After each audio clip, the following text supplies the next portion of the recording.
I think when it comes to the practice of search engine optimization, particularly on the organic side, it is critical to have some background, some intelligence and information about how search engineers do the job that they do.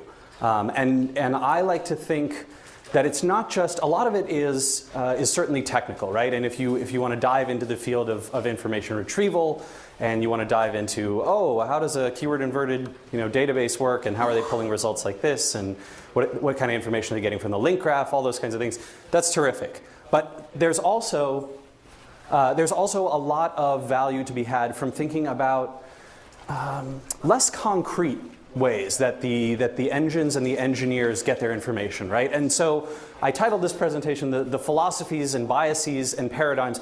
And are we getting cut off? No, we're not. Okay, good. And I like to think, I think ideally, in an ideal world, the search engines would like us all to think that they are able to power their engines without any human bias behind it, right? That it's very algorithmically driven, very engineering oriented, and there's very little humanity, right? I guess that makes it into the engine.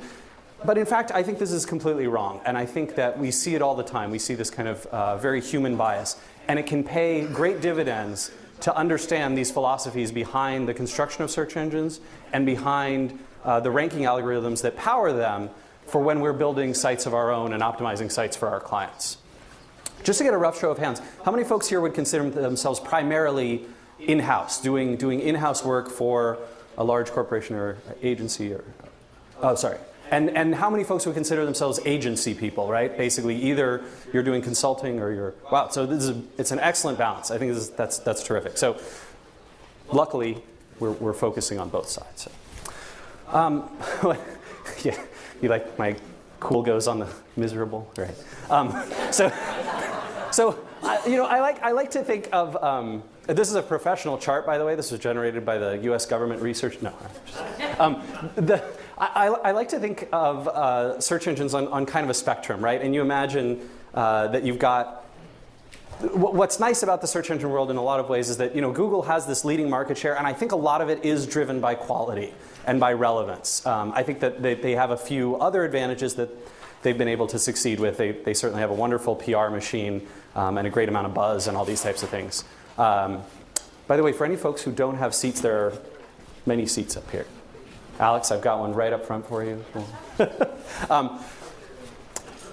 In terms of the things that make search engines successful, I really think there's a few items that we can look at. So when Cool came out, right, if you remember, I think it was 2 or 3 weeks ago now, Cool said, we are going to be the best engine in the world precisely because we've got the biggest index, right? And there was the woman who had worked at Cool had been on Google's search indexing team, and she basically said, well, we know that when I left, Google was getting close to around 40 billion pages in their index, but Cool, we have whatever they said, 121 billion pages in our index, so we're going to dwarf them.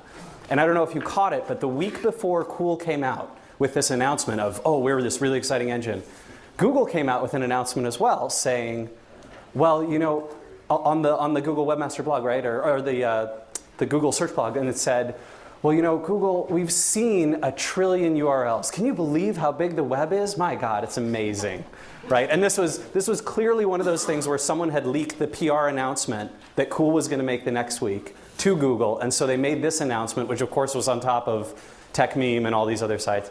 And so Google says, well, we've seen 1 trillion URLs. My favorite response to that, by the way, was a guy on News.y Combinator, Hacker News. Guy, super creative. He just built a little device where like everything you click creates a new page, and there's just 4 little boxes, and they create new color schemes and everything. And yeah, if you click enough, you'll get 1 trillion URLs there. So he's like, here's another 1 trillion URLs for Google to see, right? So it's not particularly valuable pages. I mean, when Google says they've seen 1 trillion URLs, that could be one broken calendaring system. I mean, right? It's not, this has nothing to do with the fact that we've actually seen this kind of stuff. Crawl speed, I do think is incredibly important, right? Crawl speed is fantastically good for freshness. And when you see something like the earthquake that happened in California a few weeks back, or the Beijing Olympics or something like this, current events, and you do perform a search and you can see that Google is clearly kind of a leader in crawl speed and freshness. And I think this is remarkable. Matt Cutts, in an interview to me last summer, mentioned that he thought that they could crawl the entire fresh web, right? What they thought was basically what Google had determined to be the important part of what's new on the web in 6 hours. Which, to my mind, is boggling, right? It's unreal that you could think that you could crawl. I mean, potentially, if there's maybe 40 billion valuable web pages, I think we're talking about something. Or is that me? Is my microphone going wild? I'm generating such a buzz here. It's going, the feedback, it's incredible. Are we okay? Yeah? All right, I'm going to proceed. Relevancy. I think relevancy is something that Google's done a good job of solving, Yahoo has caught up with, and the other engines are a little bit behind on. And relevancy is a very, very hard thing to do. I think there's a ton that goes into it. It's not just keyword-based. A lot of it is semantic-based, that kind of thing. Navigational results, I think, have been something where Google's really excelled, and now you see all of the engines taking off from this. Vertical results. Google is not a leader in vertical results. They really are not. You will see more vertical results, actually, if you're going to an engine like ask.com. However, I think Google's done a relatively good job of branding their vertical results and getting people comfortable and familiar with them. And what they do is they have this incredibly stringent testing process, right? Whereby basically, if there's a vertical result, they'll test it for a while, and you'll see people report about it right on. Barry Schwartz will talk about it on SE Roundtable. He'll be like, "Oh, look, this new visualization that we've seen for the for the vertical results from Google. If it doesn't succeed well, right? If they don't see a high click-through rate, they don't see people happy with it consistently, they ditch it very, very fast, and it doesn't come back. So they've got a good system. Intent matching. I love this search from live.com. They do a great job with the sports stuff. Although that logo is really bitmappy. I think someone needs to work on that. So they have sort of it's almost halfway between navigational and intent matching and vertical as well. And I think there's some great value to be had here.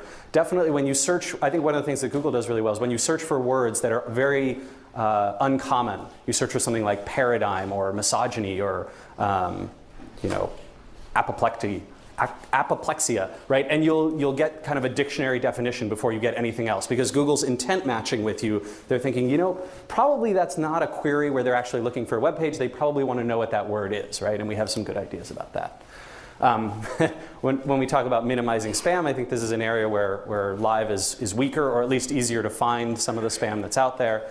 And so we like to pick on them. Talking about where quality results originate, right? Where they start. I think that one of the places the engines have had great success is weighing domains rather than pages, right? When Google came out, it was all about pages and pages on the web and the value of content on the web. And what I think the engine started to realize is that when it comes to minimizing spam and producing quality results, domains were actually a phenomenally good indicator of what was going to be really, really high quality on the web. And so you can see the engines treat domains very, very differently, right? I mean, I can throw up a horrible article about pretty much anything on Wikipedia, a stub article with virtually no content. And I can make the greatest article in the world, just filled with phenomenal information, truly, truly valuable, and throw it on SEO Moz, throw it on Newsvine. And you'll see that the Wikipedia page will outrank it probably within a few hours of it going live on the Wikipedia site. I mean, this is clearly domain biasing, but I think that Google has kind of determined, hey, when we show this, people tend to be happy. Users seem to like it. The other thing, from a link analysis perspective, link quality over quantity has been a big direction that the engines have taken, and I don't think it's surprising at all. This one was shocking to me, and actually, I wish I'd shown this because this is results 11 through 20. This is not the top 10 for elections, obviously, but it is second page, right? We're talking 11 through 20, and you can see. I mean, I looked up how many links are pointing to these.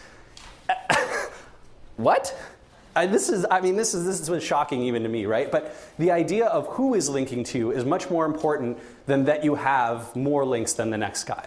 And I think that this has we've seen a leap from the raw PageRank type of metrics, right? Although in PageRank, you could even imagine something like this could work as well. And into this era of judging links based on where they come from and who's pointing that link and how valuable it is. And we've got some good end times prophecy news. I subscribe to this. I got to tell you, I am always getting ready for the end. No, I'm just kidding. Well, I really think that the engines are doing a terrific job of analyzing, particularly Google, and I think this is why Google is ahead in a lot of ways with relevancy, of analyzing things and recognizing editorial link value over anything else. And that's very, very impressive.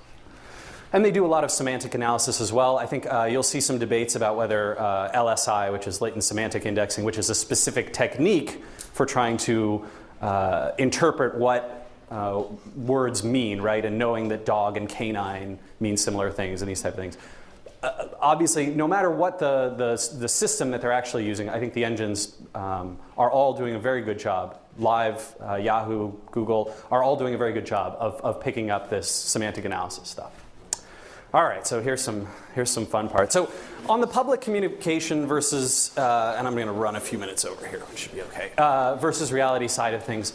Basically, the engines, through their representatives, have will talk quite a bit more. I mean, when I got into the SEO field in 2003, 2004, basically you had Google Guy on Webmaster World, and Matt Cutts would go to maybe 1 or 2 conferences a year, and this was all you heard from any of the engines.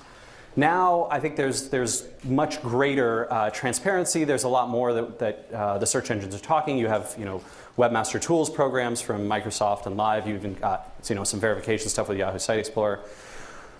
But when you hear from the engines, I think that you need to know how to interpret what's being communicated. A lot of times, engines are going to talk about things from a very black and white perspective, right? And this can be a little bit frustrating because in the search engine world, I think it's very, very clear that there's shades of gray, right? And I think for those who remember this blog post that I made about white hat cloaking, right? You could see Matt Cutts jumps into the comments and he says, well, I think some of the techniques that you're talking about are really quite dangerous. And of course, I think they're dangerous too, right? This is why I've got, maybe if I hold it, right there. Is that good? Okay. Basically, no, that's not working at all. This idea that there's kind of levels of black-hattedness, right? And levels of things that'll get you into trouble. And I think that when you listen, you've got to be, you have to have a great deal of knowledge to be able to apply anything beyond pearly white hat. And so I wouldn't necessarily urge anyone to go trying these out unless you've got test domains that you're willing to throw away. But it is very, very important to understand that the line the engines give you is a mentality. I mean, I interviewed Nathan Bougia, right, from Live Search last week for Whiteboard Friday, 2 weeks ago, sorry. And one of the things he said was, well, while we permit this, I can never say that it's okay to do some of these forms of cloaking. That doesn't mean that it's not okay. That means he can never say that it's okay, right? So you sort of get I think if we're accustomed to politics in the United States, maybe we can get accustomed to this as well. When you listen between the lines, I think you get very good information, and that can include things like this blog post from Brent Payne, who works for the Chicago Tribune and does SEO for them. I think he wrote this great UMass post talking about, well, here's what Eric Enge asked Matt Cutts, and here's the interpretation, right? Here's what I got out of it, and those two things can be very different. So, in terms of tactics for long-term success, I would think about these three things, right? Think about non-manipulative intent. Basically, if you're trying to do something that's either going to help the engines to do a better job to deliver content, or help both engines and users at the same time, and you're not trying to manipulate things for higher rankings, generally speaking, you're probably in a good spot. When you think about something that's good for users and for engines, I mean, the engineers talk about this all the time, but I think that we can distill it, right, as very smart marketers and smart technologically savvy people in the field of web development to figure out, well, what really is going on there. And if you choose tactics that other sites that are in the index are employing, right, big sites that are doing well, and you have multiple examples, you can be on much safer ground than if you're trying things that are less tried and true. I think when you looked at this post, I listed about a dozen, maybe 18 different websites. They were all doing some form of cloaking, right? And you can kind of say, well, geez, if they can get away with it, I wouldn't always think that we can get away with it, but certainly when you can identify sites that have done some forms of this and have done it well, you can think, hey, I can employ some of these tactics as well. All right. Well, that's it for our introductory section, and I think that we're going to dive right into elite site architecture, Stefan and I'm going to.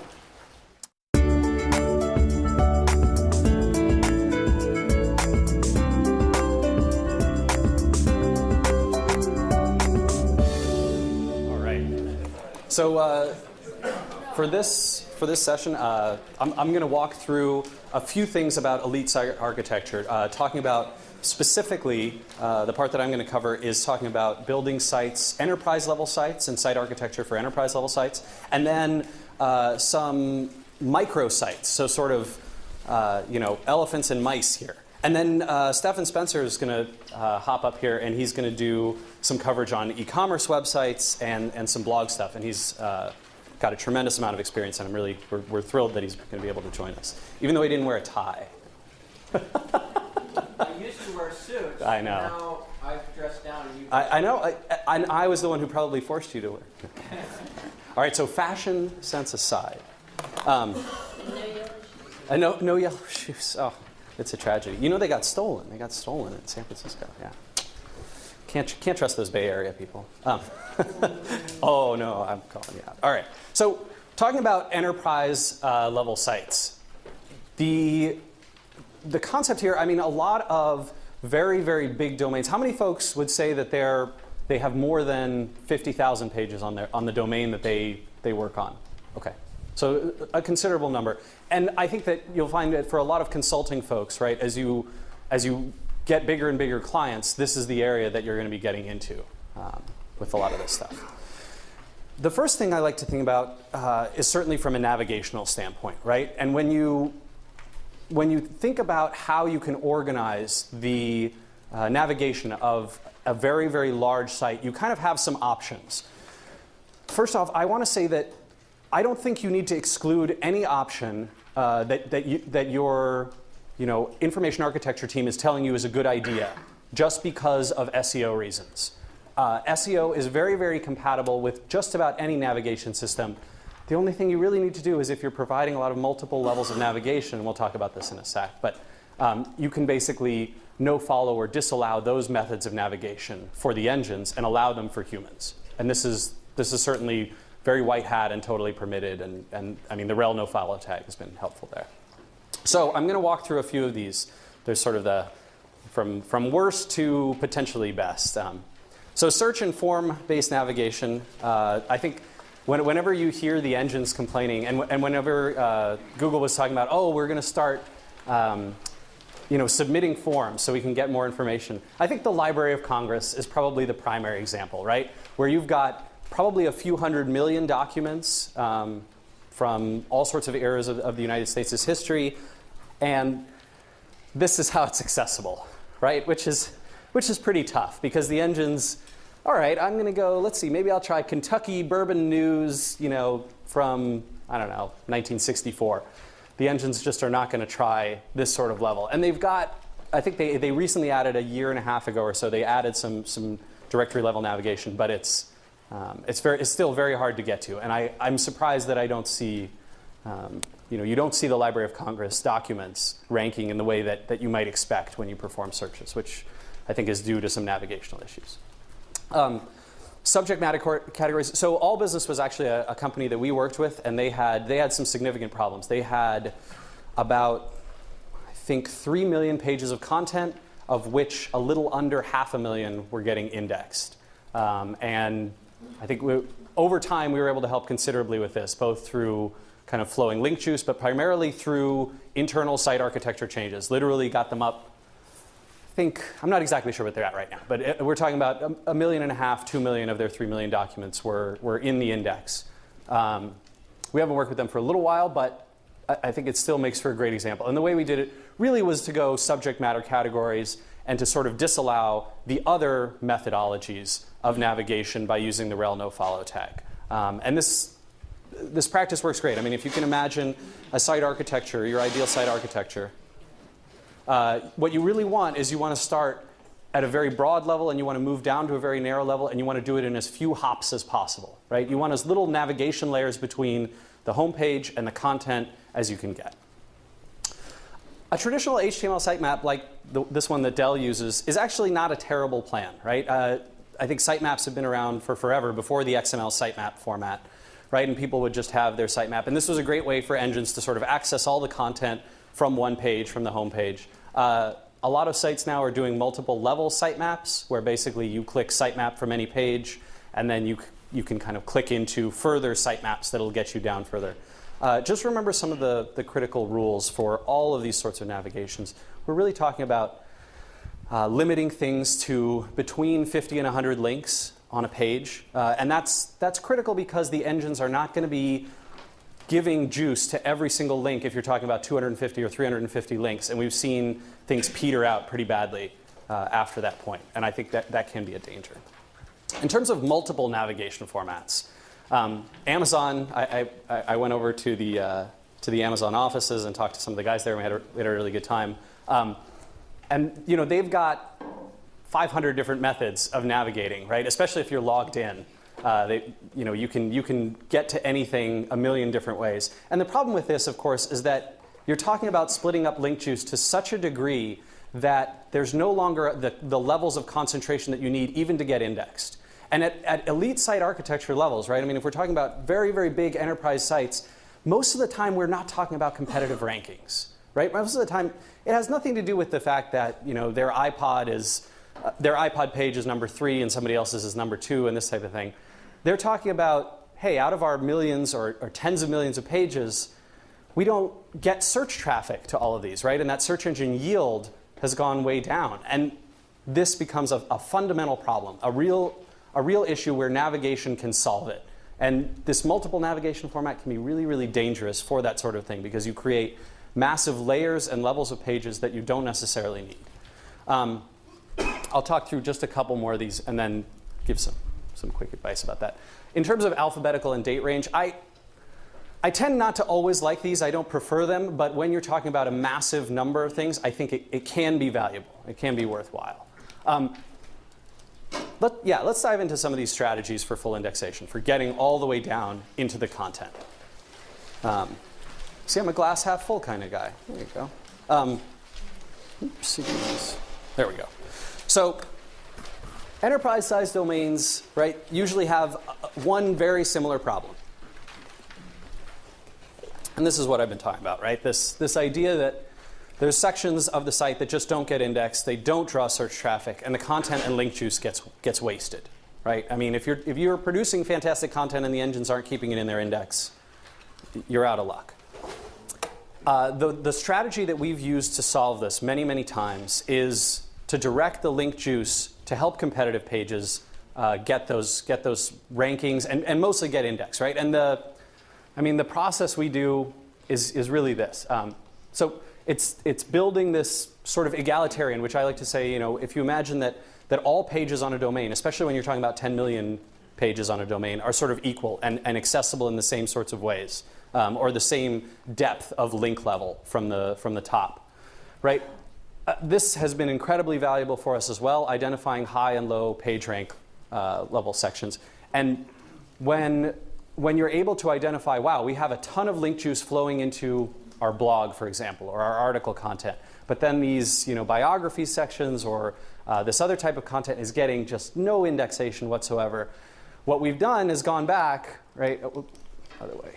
Right, you've gone back to these kind of high page rank sections and flowed the link juice through. And that's exactly what we did with allbusiness.com in order to get those lower level pages getting indexed. And this is a really good way to think about flowing link juice, is to identify those high areas and the low ones. One of the great ways that I like to do this, by the way, dive into your analytics, go sort by the pages and sections that are getting the most external link traffic, right? Not search engine traffic, but referring link traffic. And this will give you a great idea of which ones you can then go target, I think it's a terrific strategy that we like. And obviously using nofollow, right, which we're all familiar with, to control the flow of link juice. And I've written extensively about this topic. I think we can dive into that. So when I talk about those specific keyword targets, right, versus something like the long tail, this is all long tail focused, right? We're not talking about trying to compete for one specific top term. We're trying to talk about the very long tail. How many folks are using this one that I've got back here, the Inquisit report system? Just a few. It's free with your pro membership, which Richard Zwicky from Inquisit was great to offer, and it's got a ton of very cool functionality. I like it quite a bit. I'll write about it next week. They've got some more stuff that they just came out with. So, in terms of duplicate articles, I think this has probably killed more link juice than you can imagine. And basically, we're flowing a bunch of links, right? If you can imagine, we're flowing juice through to all this site, and then we flow it through to copies of the content again and again.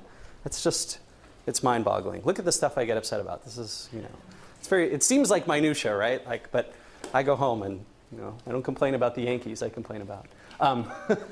So when you're talking about category and article pages, I think the pagination issue gets really, really thorny, right? And really sticky. If you have complete content of paginated on pages, you can imagine that as you put new content in, that older content is moving back, right, to those. So here's our blog front page, right, in post 342, 341, 340. And then you can see now it's halfway split up between the second and third page. And this creates this big problem where the duplicate content is all over the site. Not only is post 342 have its own page with its own content, now it's also appearing on the second page and the blog front page in the engine's index because they haven't visited since the last time it clicked through. You got it? Make sense? Yes? Okay, good. Saw some confusion there. And the idea here would be, hey, first off, we can do two things. One, we can use a snippet, or we can just use titles if we want to do that. And the second system that we could potentially use is to no-follow and no-index those paginated pages and let categories sort of rule the way that we do things. So some of these solutions might include, redirecting the copies to a canonical version, which can be very good, or conditionally redirecting. Luckily, Stefan, who's in the audience, had asked the engines a couple of years ago, hey, is it cool if we take these multiple dynamic parameters and strip them out for engines? And the engines were like, yeah, do that. That's good. And you can do those same sorts of things, right, to make sure that the duplicate content is only getting indexed in the singular way. You can use the meta no index tag to basically say, don't index this at all. The only problem with that is link juice will still flow there and potentially sit there and not get past the rest of your site. That can be very frustrating. Well, obviously, you can attempt to make the content unique. All right, real quick, I'm going to run through some microsite stuff. And after this session, we are going to have some significant amount of time for Q&A. So I'd urge you, if you want to bring up specific issues, we can do it then. When are we going to use microsites? Well, this can be a thorny pickle, right? Because a thorny pickle, it's quite an analogy. Let's use one of those. So I think that potentially when there's time-sensitive content or a time-sensitive site for a big brand and you can't launch it on your main brand, this can be a wise time to use it. When you're doing guerrilla marketing web campaigns, I'll walk you through examples of all of these. Some of them are pretty creative, maybe even gray hat creative, but you'll see. And direct keyword targeting, right? If you know that you can get an exact keyword domain match, this can be a great phenomenon. And finally, SERP's dominance, right? If you say, hey, I'm already controlling the number 1 and number 2 listing, I really want like the top 5, the top 10, then you might want to use potentially microsites as a way to control those. So time-sensitive stuff for big brands. This best of the green web, GM has this sort of, green initiative with their automobiles. And so they built a microsite specifically for that. And it's got, a little blog that you can subscribe to. Generally speaking, very, very small site, but it's pretty good. And it achieves a couple of these things. I mean, it's time sensitive in that this just came out and GM might have a tough time, getting approval through their organization. I'm guessing, just from working with other folks of that size, that they're going to have a challenging time, right, getting approval for new sites, new stuff on their sites. And so this can work quite well. Did anyone catch this a couple weeks ago, 2 or 3 weeks ago? Yeah. So, you might remember that for a long time, SEO Moz employed a designer named Matt Inman, who did a lot of design and development for us. He left. He was working with a dating website called Mingle2, and he built this great, I don't even know what to call it. It's a one-page domain called, I think it's 10 Reasons It Would Rule to Date a Unicorn.com, right? Really long domain name. Puts it up, it gets on Dig, it gets on a bunch of other sites. I think it was on Reddit and Delicious Popular and a couple of others. Tons of blogs are talking about it.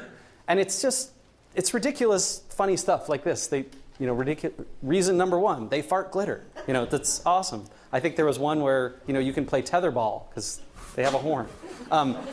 Right? So, I mean, sort of ridiculous stuff. But then at the bottom of the page, do I not have the bottom of the page? At the bottom of the page, which I don't have in here, but I'll try and show you guys later, he's got links over to his dating website, right? And there's like a other link that says, on a similar topic, see, this other site that I created about, I don't know, dinosaurs, Tyrannosaurus Rex monsters. Yeah, there you go. Right, 9 reasons to, yeah. Yeah. So 9 reasons it would be, what, tragic to date a Tyrannosaurus Rex or something? 9 reasons not to date a Tyrannosaurus Rex, right? So, okay. And then it says, and on a totally unrelated topic, if you want to check out this sex and dating quiz on Mingle2, right? And a ton of people click through that, take his quiz, get the badge, put the badge on their site, link back to Mingle2, which is this dating site. And I strongly suspect, that in sometime in the near future, we might see this 301 redirected, right? So your site gets banned from Dig a lot, you do the microsite strategy, and you 301 the content over there. Domain name keyword targeting, I think, is very, very obvious. Doesn't need a whole lot to be said. If you can get your hands on a direct keyword name that you know is going to be valuable, potentially it can be wise to build out a microsite there because Google in particular gives so much weight and dominance to keywords in the domain name. And SERP's domination, I think ThinkPad's a good example, right? They've got thinkpad.com, they've got the IBM page for ThinkPad, and then when Lenovo bought them, they've got that, and they're dominating all 3. And they still keep kind of the microsite for just the ThinkPad as a potential way to go. And they've also got, obviously, the keyword in the domain name, which helps. All right, so when you think about how you want to leverage these, I like to think, well, there's good ways to interlink between the powerful domains, right, and the microsites to help them rank well. There's content and media partnerships oftentimes that big brands are going to have that they can help those microsites target. And you can leverage your existing audience to help them out as well. Oh, there it is. I knew it was in here somewhere. Is that? All right. So when you look at this, right, he's got, on a completely unrelated note, how many people have you slept with? Take the dating quiz. Does that say too many? Too many, apparently. Definitely, yeah, that's good link bait. Basically taking the microsite and linking back to the main domain. And you can do this the other way around too, right? You can take the main domain and link to the microsite to help that get some juice and get some rankings. When you think about content and media partnership, this is the bottom of Wired.com, and they have sort of this whole network, right? Visit our sister sites, and they have men.style.com, Men's Vogue, Teen Vogue, The New Yorker, Lipstick.com, right? The media properties own a lot of other things. Same with MSNBC, right? They've got a ton of different pages or sites on the web. Obviously, MSN.com is one of them. And with these content and media partnerships, the great thing is you can take a lot of your domains, right, that you either control or that you have access to or that are part of your partnership network, and you can point them to your micro domains or the other way around. And this can, again, help pass that link juice. The value that you're getting out of those microsites goes up. You can leverage your existing audience. I think Aaron Wall just launched his PPC blog maybe a couple months ago, 3 months ago, right? And basically he said, hey, a lot of the people who are interested in SEO love SEO book. I know I do, right? And here is this PPC blog that we're starting on this other very similar related topic. And I think right away, right, you can leverage that audience for this new domain, this brand new domain, which, I mean, when I assume it will be big in the future, but right now it's only a few pages, just the site and the blog. I would think about, with some small business sites, and I'm going to have to race on this one, but with small business sites, getting maximum SEO impact out of relatively small domains. Not necessarily micro domains, but this is for folks who, how many folks who are in the audience either operate or work with small business sites? Maybe, oh wow, all right. Well, terrific. Okay, this is good stuff. So in small sites, you still need to do all of these critical things, right? Flowing link juice, using keywords in product and services, and creating this great content. And it's very challenging because of the fact that the engines love big domains, right? I think anyone who works with small sites knows how hard it can be to get those rankings. When you're talking about flowing link juice, there's not actually a ton to do. And I don't recommend doing a lot of fancy, rel, no follow, all this type of stuff. I just like to think that if you're targeting, specific keywords on pages, make sure they're getting links from every page or virtually every page on the domain, right? Especially if we're talking about an under 50, under 100 page site. You really can do this with a category level navigation or drop-down navigation. You can make sure that all of those are picking up the anchor text that you want, the link juice that you want from every other page. If you're talking about non-keyword focused links, I'm going to slap a no-follow on there. It's relatively simplistic. This one is a little more creative. I think that a lot of times when you design products or services in a small business environment, you don't often think of using keywords, right? You think of being creative and you think of branding and marketing. If you can think about SEO as well and name your products, right? Those have some generic attributes in them, have some of those generic keyword terms in the product name itself, that can be phenomenal because then whenever anyone talks about them, whenever anyone links to them, when you link to them internally, you're always using the anchor text that's going to help boost those rankings. And this can be really, really valuable. And you can see from ZDNet here, they're saying people are searching for generic product names 70% of the time and 20% for brand names. I guess 10% of the time they're not doing a very good job searching at all. I don't know what they're searching for. In terms of creating link bait on small sites, I think it's completely possible. And it can be very well done. You can do it kind of outside of your normal site architecture if you want to. This was just a Globex Designs, and he did a little page about how he'd redesigned Gmail, right, and built this spiffy-looking interface. You can't see it quite as well on this screen, but the concept was just he took a bunch of screenshots, did this designer stuff, and a bunch of other designers linked to it. A ton of design portals on the web linked to it because they love this stuff. And hey, his site has 20 pages on it, and he just tossed this up there as an example of what he can do and how he can do it. Link bait is not exclusive to blogs. It's not exclusive to large domains. It's not exclusive to social media friendly tactics. You can do it anywhere and everywhere, and Jane will have a whole session on that. All right, thank you very much. I'm going to have Stefan come up here and do some more site architecture stuff with blogs and e-commerce.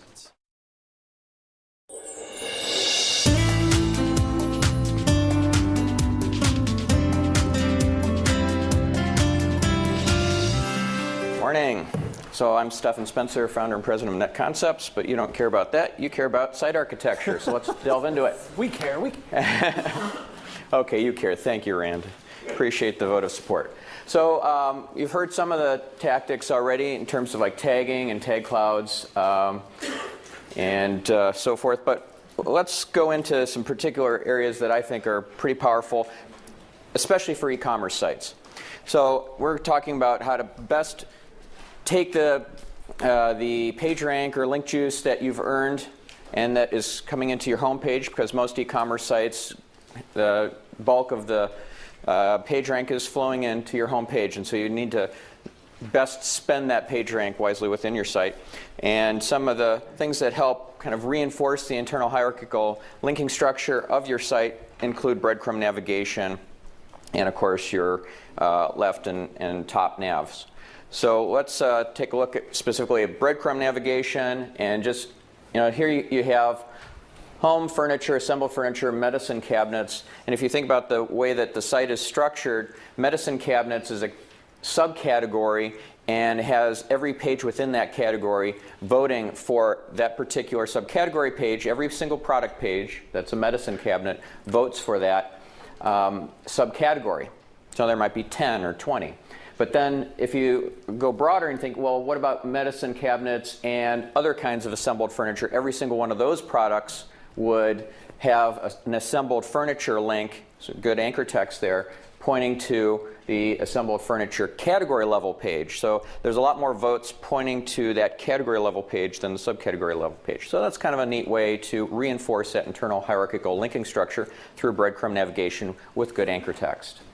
Here's an example of a kind of a cool looking tag cloud. I like this one. They changed it so it doesn't look this way anymore.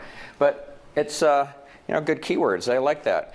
What I don't tend to like is the same tag cloud appearing on every single page of the website, particularly when you're talking about a large e-commerce site with potentially, 50, 100,000 products. So how would you do it? Any thoughts on that? How would you take a tag cloud and customize it based on the category and subcategory level? Yeah. I've seen it done where they put related tags on the product pages, so only show those tags related to that individual product. Okay, so related tags on product pages, that's a great example, yep. And also related tags on tag pages, or tag combo or conjunction pages being linked as related tags on the tag pages, right? So for example, if I'm on the widgets page, maybe blue is also a tag that is in common with products that have been labeled as widgets. Right? So a tag conjunction page is a tag page that has all the products that have those two tags in common listed. So that's a great way of drilling down deeper and deeper into a tag cloud hierarchy.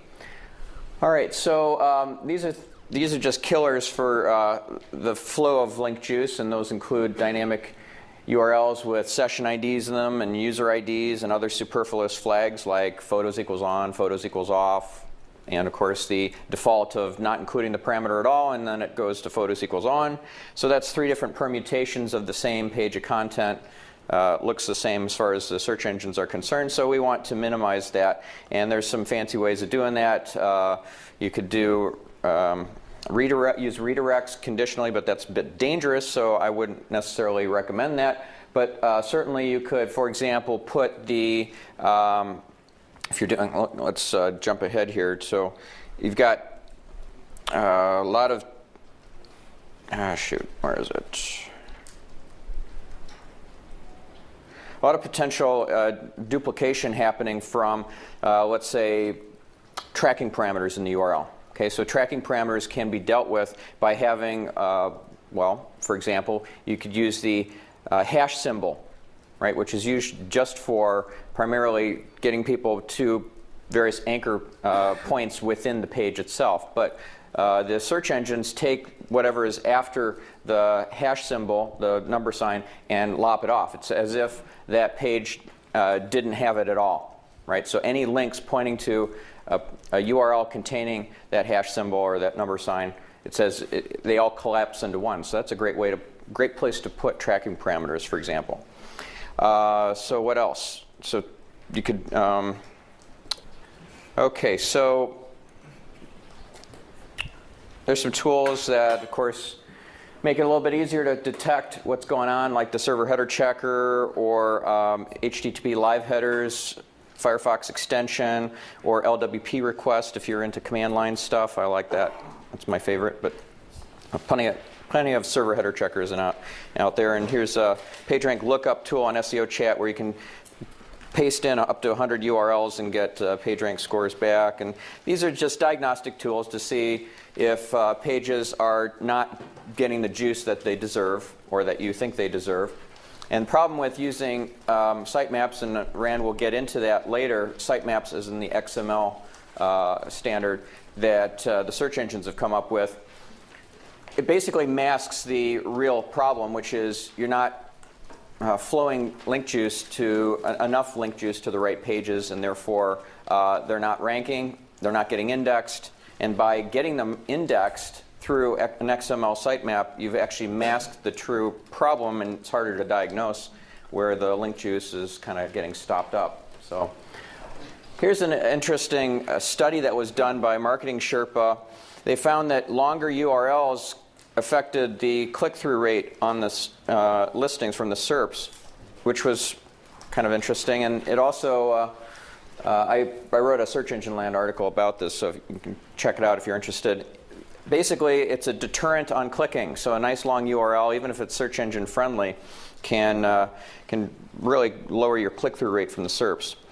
So I have this idea of kind of testing and iteratively optimizing everything, not just your URL, I mean, not just your title tags and your intro copy and H1 tags and all that, but test URLs as well. As long as you have 301s in place to make sure that you're not losing juice from various versions that you've used in the past. As long as they're all pointing with one hop to the final destination URL, you should be fine doing some URL testing.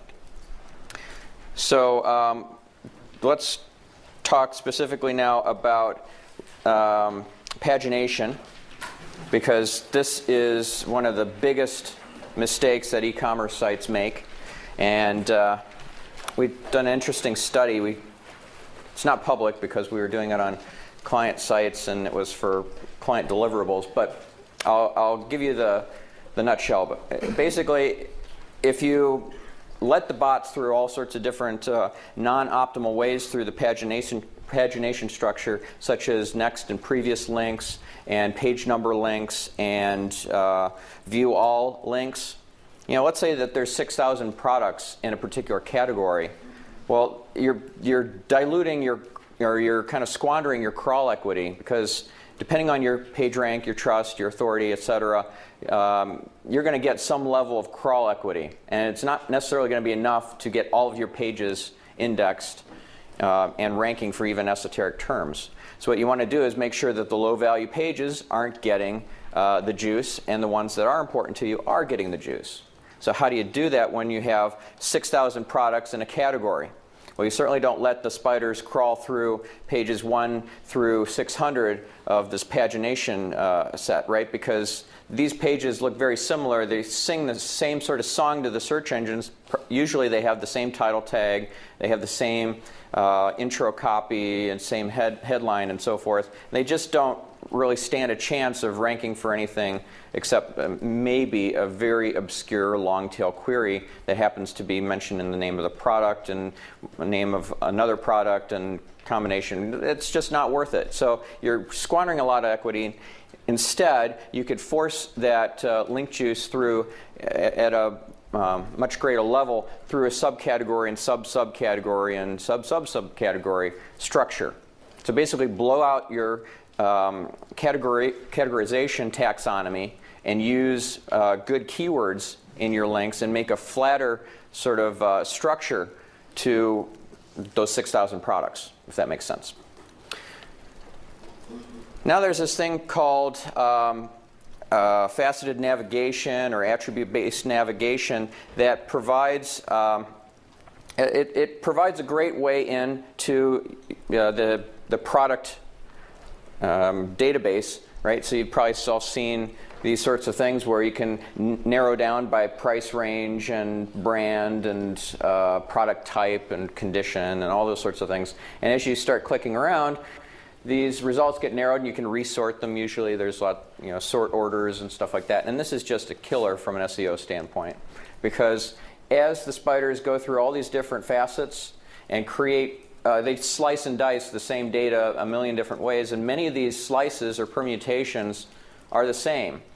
They don't actually vary the set of products that are displayed, or they don't add value to the user in terms of a search behavior, right? So if I'm searching for, I don't know, dog beds, $26 to $50, then hey, that would be a great thing to allow navigation through for the spiders is all these price breakdown navigations. But who types in dog beds $26 to $50, right? So I say no, follow all that price breakdown navigation because it's useless from an SEO standpoint. So that's just a tip of the iceberg sort of issue with attribute-based navigation. Yeah. What if you would change the anchor text to dog beds $25 to $60? I mean, but who's maybe somebody's searching it. I mean, it might be dog beds. Okay, so the question is, why wouldn't you change the anchor text to say dog beds $26 to $50? Well, The reason I wouldn't do it is because it's much more likely that somebody's going to search for a brand name combination and then dog beds or dog bed, or a type like a heated dog bed. I'd say that do the keyword research and it would just blow away the price range breakdowns. Okay, I understand and I agree, but would it make sense then to say dog bed, what you said, brand name, I don't know, Bergen? Okay, Bergen dog beds, yep. Would it make sense to write dog bed in front of it because that's how people search for this term? Well, I'd say that they probably search for brand name first and then dog beds, but I'd have to do the keyword research to know that. And so you're asking is should we put dog beds in all those anchor text and all those links? What I'm trying to say is that any, on the pet side, the first thing is any, which is not something anybody would look for. Exactly. So how would you handle that? Okay, so anytime it's a low value sort of link in terms of the context that it provides, I would tend to no follow it unless there's no other way into that set of content, product or whatever. So view all, next, 1, 2, 3. If there are other ways into the products that are contained in that area, and there would be as you use a hierarchy like this, it's just there's 1,000,001 different ways to get to every single product. So I would no follow all those. I would no follow the any link as well.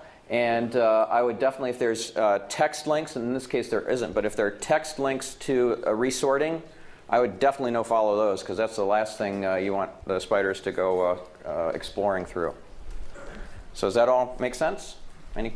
Yep.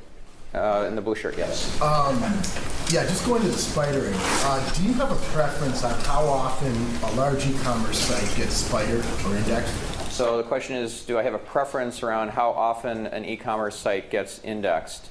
Well, a preference, I mean, I'd like them to come all the time. I mean, just No, that's understood. But the question is, do you want to? Are you targeting your updating and your architectural work to say get the spider to come once a week, maybe once every 2 weeks, or are you happy with once a month? I mean, is there something that you want to see from that? Okay, so so the question is there some sort of optimal frequency for spidering that I'm looking to target in terms of certain levels of pages getting spidered with a certain frequency? Is that what you're asking? That's an interesting question. I don't really care as much about the spidering frequency as I do about the flow of link juice, which does affect the spidering frequency, right? Yeah. But more importantly, it affects my rankings. So I'm much more I care much more about the rankings, and there are pages that just by the very nature of the fact that I know it's a high value page that either has high margin or it's a top seller or something that is going to be higher up in the site tree because I want it to rank well because it is such a high margin product, and just by the very nature of it being high up in the site tree, it will get spidered more frequently, which gives me the opportunity to do more iterative testing and get the results faster and iterate faster. So it just is kind of a nice side effect that just happens and I don't really have to think about it. Does that make sense? It does, but I think you're missing something if you're talking about some sort of publishing schedule that you're working on. Right, so if you're saying on a blog, for example, or a magazine site? Large e-commerce websites. Okay, so tell me the situation. Well, what happens is generally when you're doing a lot of updating over, say, 1 or 2 month period, the spiders will catch on to that. And they'll come in maybe once a week, maybe once every 2 weeks. So you're tagged, you're publishing, and you're updating. Now, I agree. Architecturally, there are different iterations there. But essentially, if you've got your spider coming back once a week or once every 2 weeks, and you're doing a lot of updating and that sort of thing, you can tag to that. And that will carry forward generally about 2 to 3 months. So when you're dealing with a customer who's got a lot of products, and we find this particularly with the large brands, when their schedule generally tends to be once a quarter, maybe biannually. As you're going through with these updates, knowing kind of an idea of when the spider is going to catch on and come through your website, you can manage the content updates to kind of maintain, say, a week to every 2 weeks. I was just curious, when you're dealing with an e-commerce website of this size, do you think about that? It definitely depends on the situation, but I'll give you a situation where it's critical, and that's with, well, we've got a client who has one-off products, and once it sells out, it's gone. So let's say, and I'll give you the example, it's designerexposure.com, and this lady, actually, she's been on 60 Minutes and stuff. She goes to celebrities' homes in Beverly Hills with a big wad of cash and says, take me to your wardrobe, and I'll just buy whatever you don't want to wear again. Like, oh yeah, I wore that at the Oscars. I couldn't be seen dead in that again. And so, here's a couple $100 for that. And these are designer dresses, practically new. And once this goes on the site and it sells, it's gone. So that you don't want to lose the traffic and the potential for a different sale when that person comes in and they find it's sold. So you can do some strategies like 301 redirect to the level up. You could keep that product on the site with a sold, sorry, this is sold, but then upsell or cross-sell them to other products. And you basically, this page is ranking for a brand, designer brand name, and then like a type of product like a dress or a handbag or something. So you definitely don't want to just torch that, make it a 404 error, because all that link juice, boom, it's gone. Okay, so I'm thinking maybe I should keep going because I love to answer questions, yeah, but we've only got 5 minutes before we do Q&A, so. Yeah, so let me jump into the blog stuff. Actually, let me talk about categorization or let me talk about tagging first, and then we'll go into the blog stuff. Okay. So tagging, I love tagging, and I think it's a really amazing way to provide contextually relevant text links, so tag clouds and related tags and tag conjunctions and all that sort of good stuff. It's very powerful. And one way that you can see this being used is if you just actually go to my corporate site, netconcepts.com. It's actually powered by WordPress, and we'll talk about WordPress in just a minute. But it uses tag conjunction pages as well as tag pages. So if we tag a piece of content with the word articles and we tag it with the word SEO, automatically on the SEO tag page there is a list of related tags, and it includes SEO articles and SEO case studies and SEO testimonials, because there are posts that exist that are tagged with both of those keywords. So if that makes sense, that just gives you an automated way to just start tagging your content, whether it's e-commerce product content, or it's blog content or magazine content, and just automatically end up having these tag conjunction pages. How do you handle your tag pages? Do you want them to be indexed, or just use them as a portal to get to the rest of the pages deeper and let those get indexed, or how do you handle the tag pages? We want the tag. I want the tag pages and tag conjunction pages to get indexed and to rank, because they're singing a unique song for 1, 2, or 3 conjunctions of tags, and the posts that are contained on them may not be singing that song at all, right? There may not be another page on the site that has that particular set of 3 or 4 keywords in common in the tag. So this used to be a great thing. Have what you may call forced search pages being accessible to the spiders through keyword-rich text links, but there's a Google guideline against it now, so you don't want to run afoul of Google. So let's jump ahead to site architecture for blogs. There's some great ways that you can rejig your internal linking structure and add lots of rich interlinkages between posts and pieces of content within your blog. And then I'm talking about tag pages and category level pages and so forth as well.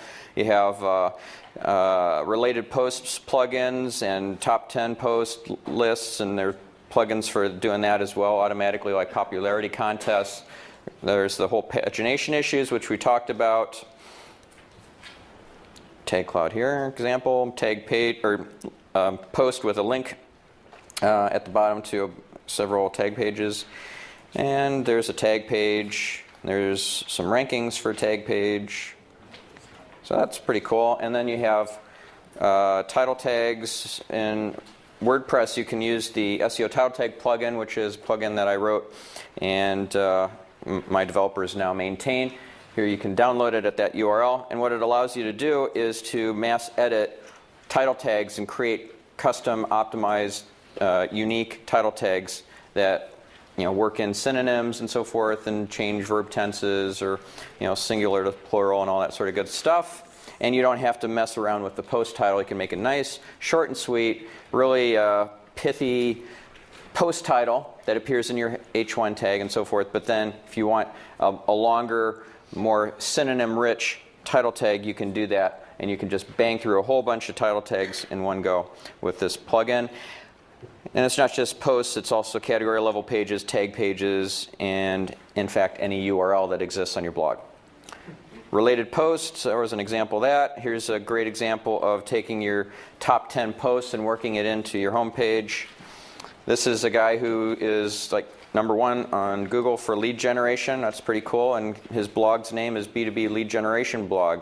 It's not something weird like Zoetrope or something that, okay, he'll be #1 for that. No, he picked a very good keyword-rich blog name, which is what everybody's using in their anchor text when they're linking to them. And we got URLs. Sometimes, this feeds into what Rand was talking about when he mentioned the microsites, was if you think that a URL is going to get more link juice and just more love from the blogosphere because it's at a unique URL, I'd do it. So if I were MetLife, and they're not a client, I'm just giving this as an example, and they put a blog out there, and they call it Staying Fit Blog or something, and they're like, yeah, okay, it's probably a shill for the company. I'm not going to bother going there. But if it's Staying Fit Blog and it's sponsored by MetLife and at an arm's length, then yeah, I might be interested in that blog, and I might subscribe to it, and I might link to it as a blogger. I'd be more apt to consider it not a shill for the company. So in that case, I definitely would have that. But then you don't get to ride on the coattails of the trust and authority of the pre-existing domain. I mean, MetLife.com has a hell of a lot of authority. So, you're giving something up. It's a real, it's a tough decision sometimes. Certainly, I would never give my link juice to a blogspot.com URL in terms of like if I started a new blog tomorrow, I wouldn't put it on blogspot.com because I'm working hard to get links, and all those links are helping Blogger. They're not really helping me as much as if I had it on my own domain and I could take that wherever I wanted if I decided I've outgrown Blogger. So definitely I like having control of my own domain name, and that includes your feed URLs, right? So how many of you use FeedBurner, right? So if you have feeds.feedburner.com/whatever, you can use a service called MyBrand, which is now free because Google bought them and said, oh, well, let's make it free. And the MyBrand service allows you to use your own domain name there, feeds.mycompany.com/whatever your feed name is. I mean, why wouldn't you do that? Just no-brainer there. Try and keep your URLs relatively short when you have WordPress or any other blog platform. What I don't like about movable type and TypePad is they automatically truncate to like 15 characters in the file name, like hello becomes hell, and it's like, nah, it wasn't really the keyword I wanted. So Slug Trimmer and Clean Trunks plugin for WordPress will kind of keep that smaller, but you don't have the issue of getting a mid-word truncation, but you definitely do end up with URLs that are pretty long. All right, so we're out of time here. And oh, by the way, the SEO title tag plugin now supports mass editing of post slugs as well, which is pretty cool. So you can do some URL testing. And WordPress also has built-in 301 handling so that when you change a post slug, it will 301 to the new post slug from the old one. And it will, from any if you did this 5 different times, you keep changing the post slug and doing tests, all 5 previous versions will still work, and they'll all 301 to the final destination, not like in one big chain, which is really cool. All right, so what's that? Is that automatically done? Or it's automatic. Yeah, you don't need a plug-in. You don't need to change any settings. So that's really cool. I love that. All right, so we're out of time. I think we need to take some Q&A, so why don't we come on back up. All right. So we're going to, it's 10:45 now. All right. I'm going to do white hat. Okay, so no questions? No. Let's definitely take a couple of questions. I would say, though, since we're running a little bit late, we're going to do our break at the same time. So if you need to get up and run out, go ahead, and we'll do some Q&A while the break's going on. So, yeah. Sorry, I can't quite see into the audience, but go ahead. Oh, sorry. We'll get you next time. Earlier you mentioned about pagination. Actually, you were talking about the doing for the e-commerce site where you would follow the price ranges, like products under $25. Yep. So that was the attribute or faceted navigation. So that was go. Yes. So what is your question? So my question is, if you follow that category, does the items that's in that category would that be affected? So if you, but you have the items in other areas. So I think that if you have, let's say that you've got a category that you're no following stuff into, so long as the products inside that category can be reached in other fashions through other categories, you don't need to worry about it. I think you only really need to be concerned if that's the only way to access those products. And that's what Stefan was saying, right? yeah, that's right. It's you might not get quite as many votes pointing to, because each internal link is like an internal vote. Right. But these are not great pages. I prefer to no follow and no index them. And by the way, this is important little trivia here that you guys should all know. The robots.txt disallow and the meta robots no index are handled differently by Google. Right? So the meta robots no index causes that page to completely disappear from the SERPs in Google. Whereas the robots.txt disallow directive can allow that URL to still exist in the SERPs, but without it getting spidered, and the only information they know about it is from other sites linking to it and the anchor text that they use. So it can still rank, but it's just a snippetless URL. And in both of those cases, those URLs can collect PageRank. They can collect link juice, and that can be potentially dangerous. If you have a bunch of stuff that you've basically said, we don't want the engines visiting, we don't want the engine spidering, but it's collecting link juice and it's basically wasting that link juice. This is why it's so critically important to realize anytime you have a page that you are basically using a no index on, you either at least want to do a follow, right? Meta robots no index, follow, and follow the outbound links, so it's flowing link juice out, or you want to no follow all the links into it, so you're not spending any juice, wasting any juice on that page.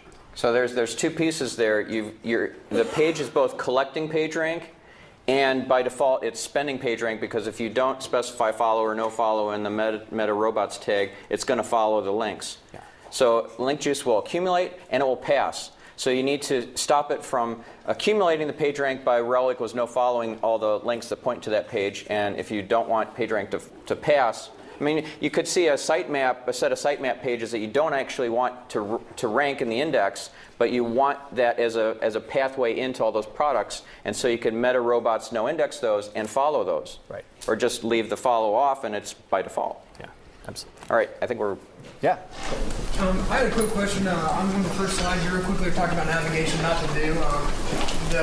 When we were talking about JavaScript, this is an issue I have with my developers all the time, and all my clients. It seems like a lot of clients I get into that already have a really well-established website are using JavaScript.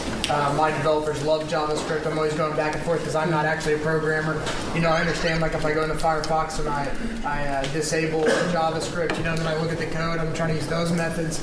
How do you really understand, being a non-programmer, communicating with your programmers, to really understand that the JavaScript that they're using is not blocking page use, so that the links that they're showing you are actually being followed and being indexed by Google? I don't totally understand how to identify that 100% myself. If it's a JavaScript-based link, then I would not assume that the spiders are following at all. In a leaf, is that going to follow? If it's got a URL in a leaf? Oh, I see. Are you talking about like if you click a category and you've got a drop down or something like this? Oh, so like a mouse over navigation sort of thing, for example? Or tabs. When there's a tab, there's a JavaScript tab, and there's links behind that. When I do like a Control F, and I'm searching for that stuff, like that finds that content? Yeah, there's a couple of great tools to figure that out. One of them is SEO-browser.com. This was created by Ian McCannaran. Basically, the idea is you plug in a URL there, you see exactly what the engines would see, right? So if the JavaScript is going to be hiding content, you'll see that. The other area where I'd be really careful with JavaScript is a lot of times if you've got those tabs, right? I've got, let's say that I was showing this, and as soon as you click that, then this product popped up, right? But before that, it was blank. In that event, a lot of times what's being used here is display none, right? The style being used is display none. That can get you into bad trouble with the engines. We actually have had pages on SEO Moz, which is a very trusted domain, right? That we intended to do nothing bad with, but our developers built it so that when you clicked something, it would drop it out, and those pages got thrown out of Google's index. Literally could not rank for their own title. The only thing they'd show up for is a URL-based search, and that's because they use so much content in the display none properties, and this tossed them from the index. So I'd be very, very careful about that sort of navigation. Yeah, display none and also pushing stuff outside the viewable part of the screen, outside the margins, like -999 is also pretty dangerous. Like if you're doing image replacement, there are some more accepted methods like Leahy, let's see, Levin Gilder, or Gilder Levin, and Leahy language method, and the Shane Hansmith are more accepted methods than the ones that do the display hidden or display none and the push the stuff -999 to the margins. What's that? What if you have the display none in external CSS files? That's going to be a problem. Yeah, the spiders are looking at the CSS files for spamming techniques, so I wouldn't do display none in the external CSS and expect to get away with it. You can get away with it for longer. Yeah, for a while. Yeah. You said something about having a lot of content. What if you just got having like real small bits of? You're fine. You're fine.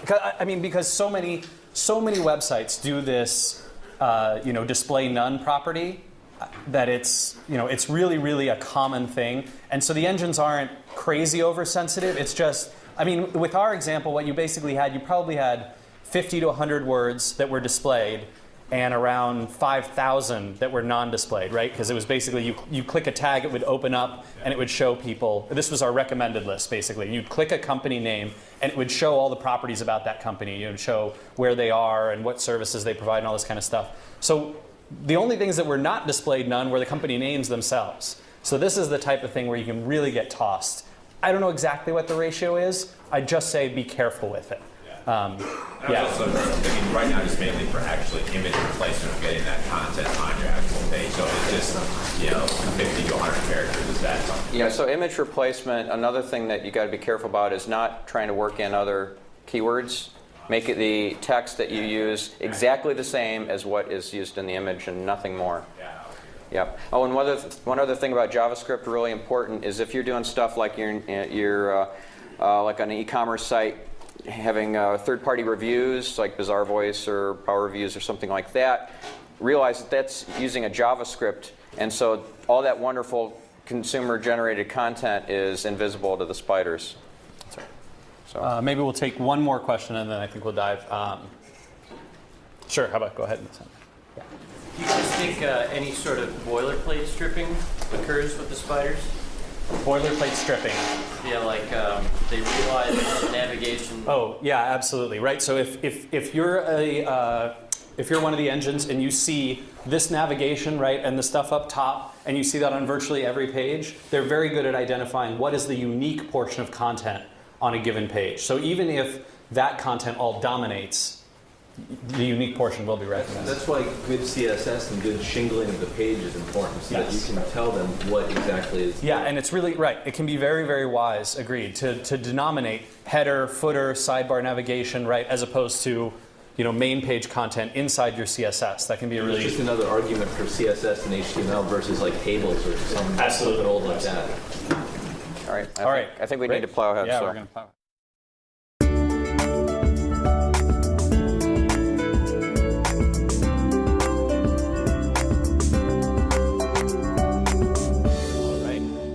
So this is my favorite, well, this is one of my favorite topics. I don't know if everyone knows this, but I can't tell you how much trouble I got into when I started calling it white hat cloaking. It's almost indescribable to me what kind of issues this brought up and caused. And folks in my office can give you a little background on that. When we get drunk tomorrow night or something, I'm sure I'll spill the beans. But in any case, I would suggest, and I would suggest this to myself as well. I'm going to move out of the spotlight there, but I would suggest this to myself as well. Potentially, in the future, if you want to talk about conditional redirecting, or you want to talk about conditionally showing content, those are okay. When you're talking to search engineers or about it on the web, I would avoid the words white hat cloaking. It appears to be poisonous, right? And appears to have very, very negative connotations for search engineers. However, this doesn't mean that you can't do exactly what cloaking is, which cloaking is showing one piece of content to search engines and another piece to humans. This is certainly permitted, absolutely permitted in all sorts of different ways, and I'm going to walk through them. I'm going to walk through them in ways that we can actually use, and then I'm going to talk a little bit about the borderline where we should not cross. I think it's critically important to understand this because it's a very, very valuable tool and technique, and I think that I mentioned this in my post, but I get very personally frustrated with the fear that gets created, right? We get people asking us in Q&A like, hey, you know, I'd really like to show my logged in users or my users who are cookied this, you know, their username, but I'm worried that if I say, you know, welcome to our site, Randfish, that's going to be cloaking. You know, and I just slap my head like, oh my God, the search engines have just created this environment of fear that, you know, is totally unacceptable. So let's walk through some of that. All right, why do white hat sites? You can barely see Batman there. He's so dark. It's amazing. Why do white hat sites need to cloak? Okay, sometimes you've got content for logged in users, right? For people who've entered a username and password that's different than what guests are seeing, right? People who are just browsing the site for the first time. And certainly here's, if you want to go to seomoz.org/gopro, right? And become a pro member, you get this, right? The landing page. Unless you're logged in which case you get your pro dashboard. Do the search engines have any problem with this? Absolutely not. Do sites have critical need for this type of thing? Absolutely we do. We certainly do. URLs that need to redirect link juice. This is the International Herald Tribune. Is Matt here? Yes, hey. You work on this, right? Yeah. So, I mean, the IHT had this formatting system, right? Basically where they've got the multiple columns, and then they've got the one where, you know, it's not the multiple columns. And these are not the same URL, right? And a lot of people are linking to the multiple different versions. I think it's canonicalized at this point, right? A lot of it's canonicalized at this point. I'm not trying to make you look bad or anything. It's not, that's right. If you do any SEO consulting, you know that it's really not your fault, right? People go to our clients and they're like, well, these guys are doing this. Is that on your advice? No, that's not, no. They're just not implementing all the ways. But in terms of a best practices, you really want all the links to point to one canonical version, right? And the engines want this too. They don't want to have duplicates of all of them, right? I mean, they encourage this type of practice. What about navigation systems? Well, here's Rotten Tomatoes navigation system, right? I can browse all these movies, and you can see right here. Oh, look, I can select, you know, the average rating and the year it came out and the genre and all those types of nice things. This is how search engines browse, right? Search engines get to see this Rotten Tomatoes movie directory. It's alphabetized by, you know, you're starting at 1776, starting at About Schmidt, whatever these are, and then there's 100 links on each of these pages, and every time they push it out, they get a new navigation structure. This, generally speaking, is okay. The only problem would be if you actually completely cloaked. What they do is they just link from this to this, right? They've got a link here, and that's fine, as opposed to if a search engine requested this page and got that page, they might be a little more upset. All right, so I know, you can't handle the truth. I had to pull the YouTube clip and take the screenshot myself. No one had a good one. So there's a lot of sites that do all of these types of things legally, right? That show different content to users versus engines. I mentioned some of them in my post, and there's a few more on here. Bloomberg.com's doing it. Target's website does it, or Target. The search engines have methods for detecting what types of cloaking are being used and when cloaking is being used, right?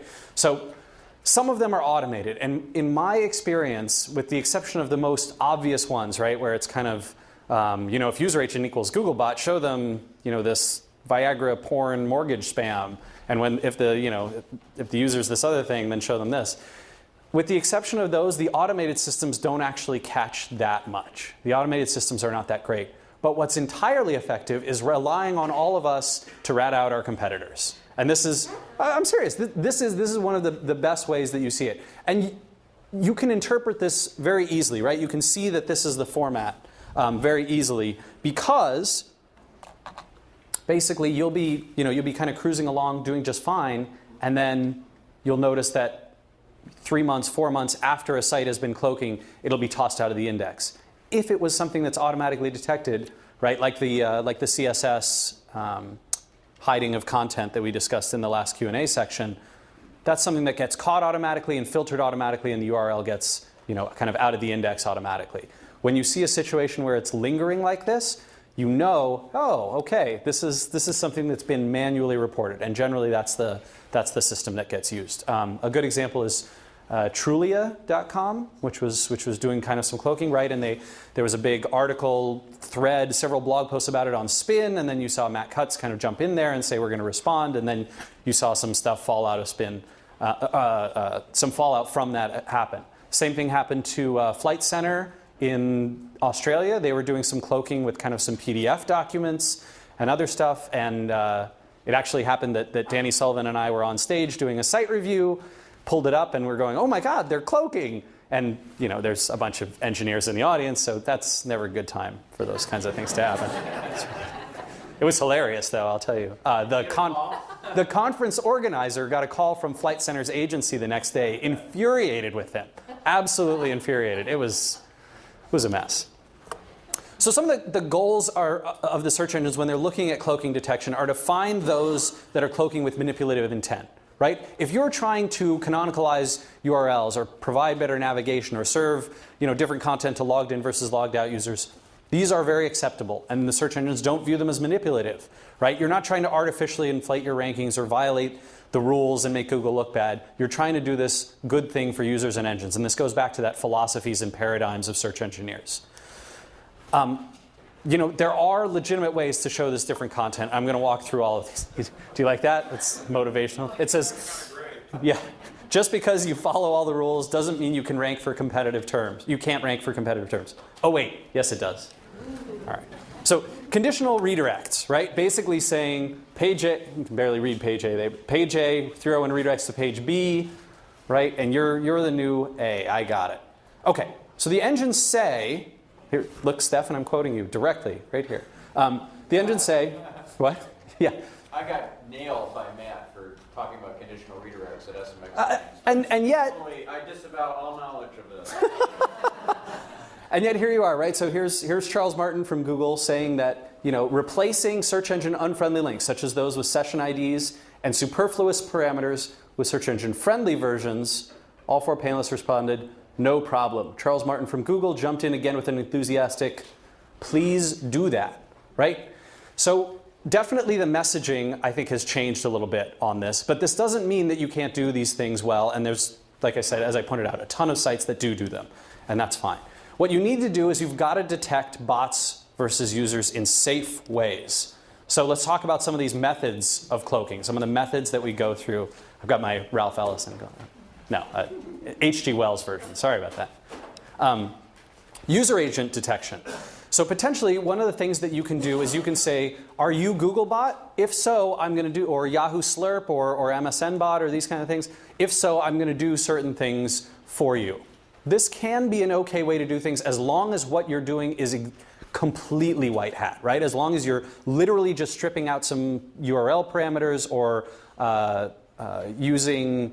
showing them basically exactly the same versions of content that humans would be getting as well. When you do that, when you violate any of those tenets and use user agent detection, you can get into big trouble. And the engines, they very much do surf as not themselves, right? They have crawlers that don't announce themselves as Google or Yahoo or whatever it is so that they can detect these types of things.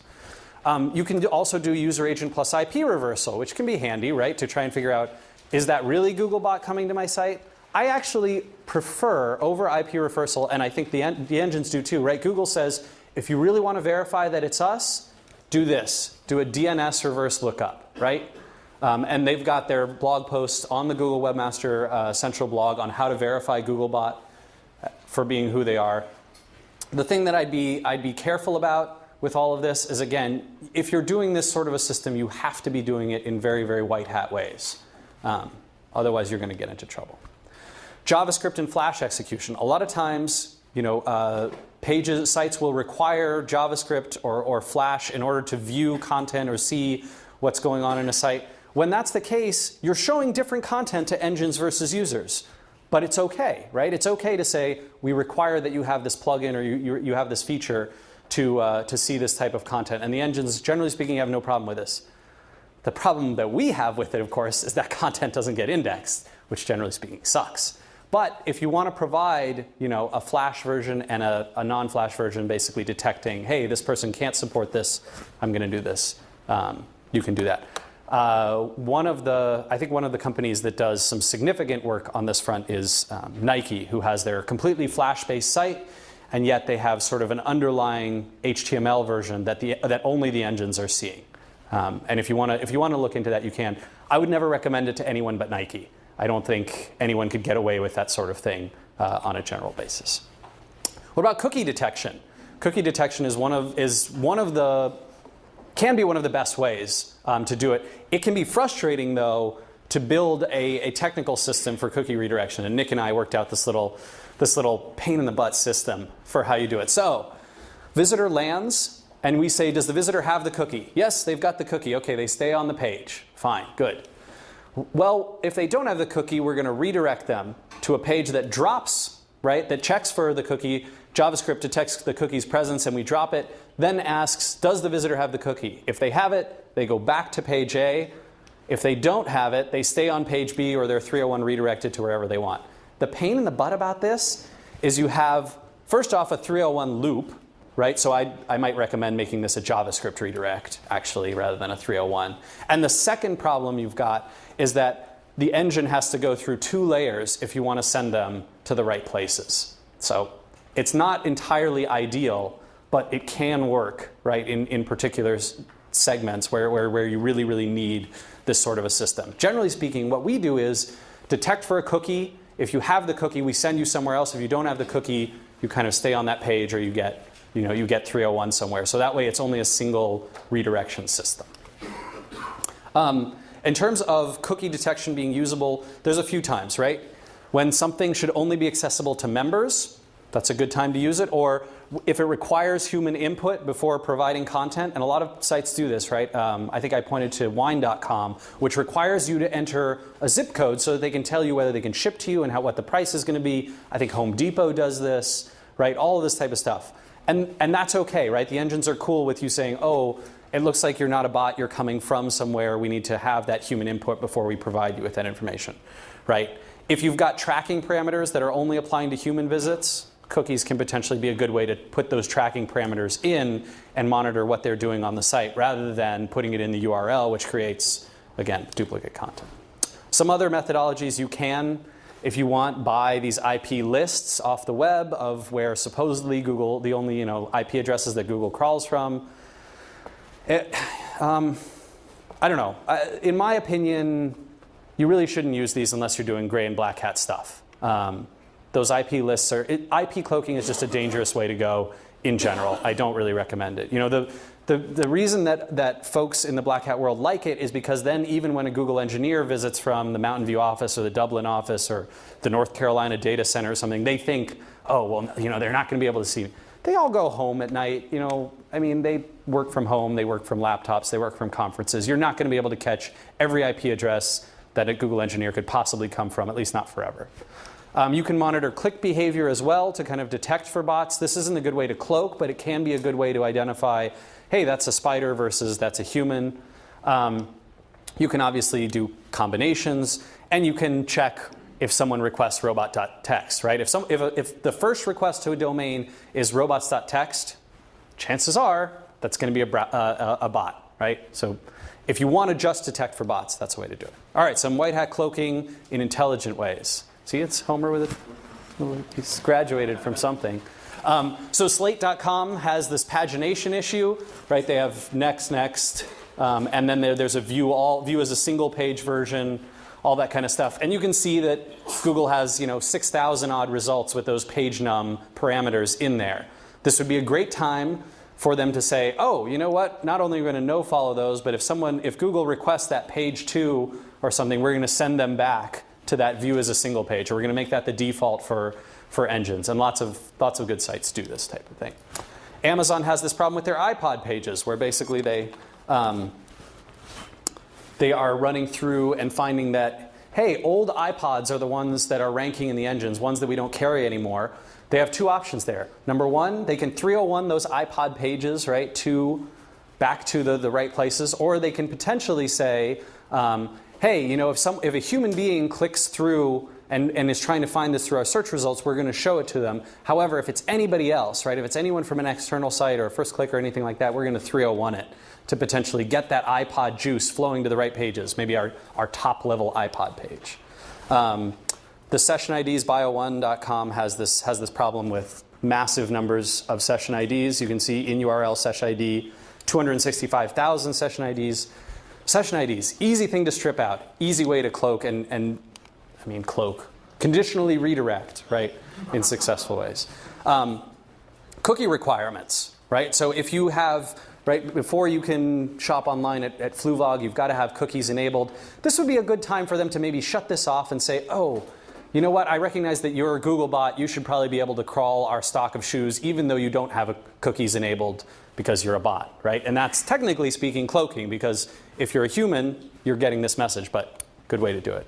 SEOMOZ has our trifecta tool with all of the report numbers, right? We don't want the engines crawling those. They're basically duplicate content, and potentially people could be like, hey, that's, you know, competitive stuff. I don't want you seeing all my reports, all this kind of thing.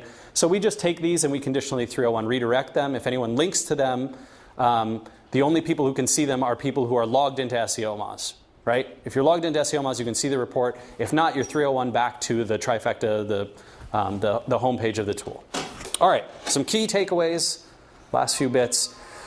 Professor Frink says, get up and dance now. Smart uses for cloaking do exist, right?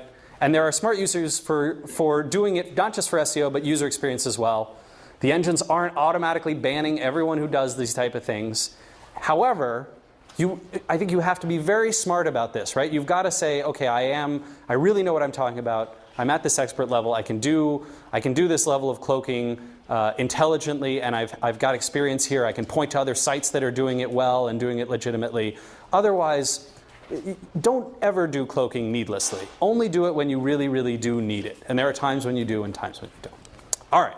Thanks very much. We're gonna take some Q&A on this, and then I'm gonna have Nick come up here and talk about some great theory stuff. So yes. For cloaking and hiding content and getting content indexed with Flash. With Flash, yeah. What are your thoughts? I have 2 kind of questions. What are your thoughts on SWF object? Okay. Additionally, what are your thoughts on Google's little announcement that they're going to be indexing Flash? And do you think that the Flash development world is going to change how they develop Flash? Okay. So in terms of SWF object, it's just a way to basically cloak for Flash, right? You're showing some type of HTML spiderable content behind a Flash object. I think the engines have generally said, the same thing that they say about CSS image replacement. As long as we're seeing exactly the same thing that a human's seeing, we're totally cool with it. However, if you're stuffing, keywords in there and you're just showing like a, page to a nice friendly Flash page, we have problems with it. As long as you're being straight about it. Yeah, as long as you're being straight about it, you're generally speaking in a good spot. I think you potentially could get into trouble, and you could find that people get upset if you do it in more manipulative ways, but that's true of anything. As far as the engines actually crawling and Google's announcement that they're going to start crawling Flash, I have some faith in it, and certainly you can see. I mean, if you want to go and do a site colon or a file type colon SWF, you can see Google crawling and indexing a bunch of content behind Flash objects. But I would never advise, from an SEO standpoint, using Flash as a way to put good content on a page. And I mentioned this for a bunch of reasons in a blog post about this. So just because Google's crawling Flash doesn't mean that Flash is friendly. I create Flash movies all the time, right? I used to do this professionally. Back in the late 90s, I was a Flash designer. I'm still kind of embarrassed about that. But the problem is, I mean, you'd have something like you'd have the words broken up right into letters, and the engines would spider them that way because you have animation effects. You've got text blocks that aren't really text blocks that you're showing because you've got them way off to the right side of the screen, and then they fly in and fly out. This is not necessarily a practical way, and I think it's great that Google's trying, but I wouldn't advise any of us to go, oh, Google can index Flash. Go developers, make Flash content. In terms of Flash development, is there a way to semantically index content within the Flash? Is there a way to you mean, is there a way for the engines to kind of puzzle out which is the real stuff versus? Can you develop Flash that has organized information? You know, like you're using CSS plus HTML to do the design separate from the content. Can you do that within Flash? I don't know enough about the modern Flash development to say for certain. My general opinion would be don't do it. But it's possible that you might have some search-friendly ways to build in Flash. Yeah, in the back. Stephen was kind of talking about using the hash symbol. And how would you relate that to stripping out query parameters, pulling them into a cookie, and doing a 301? Like, how do you think those two behave? So if you can use the hash as a way to collect whatever parameters you need, that's preferable or a very, very practical way to do it as well.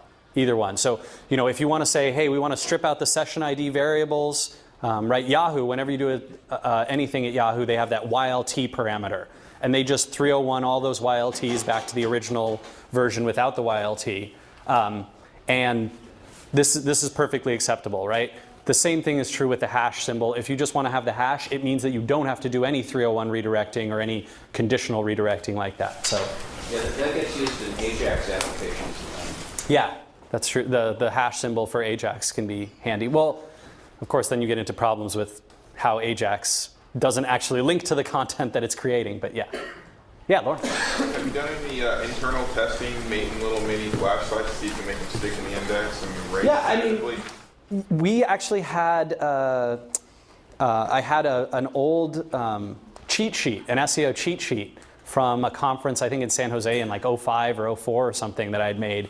And it ranks really, really well for a few different things, for like one or two different keywords and gets traffic to it. But of course, the problem is that all they're seeing is what's in the title and then one of the content elements. They're not actually seeing all the content inside there because they were broken down to create the animation inside. So I mean, Flash can certainly rank. If lots of links are pointing to it, it certainly could potentially rank. But again, I just wouldn't encourage its use from an SEO standpoint. Yeah. With some of our customers, conversion rates are a big focus now, as well as SEO. I mean, it's just the way that the industry seems to be moving. And I want to relate this to cloaking. We are talking about doing some things with our clients so that when you look at a referred URL coming from Google where you can pick the keywords out of it and run different ads based upon what somebody is searching for. So if you have a car website, you have cars.com, and you rank for all the different automobiles. If somebody's looking for a Bentley, they get a Bentley ad. If they, some section of the website, or if they come and they're looking for the new Chevy Camaro, they get a new Chevy Camaro ad. And so it's based on the user's activity, or it's based on what the user searched for when they reached the site? For in Google, so say they look for Chevy Camaro. Mm-hmm. Then they look in the referring URL string coming from Google, and it shows the keyword phrases, and we identify those, and then we run different ads based upon that. You're on very, very safe ground with that kind of thing.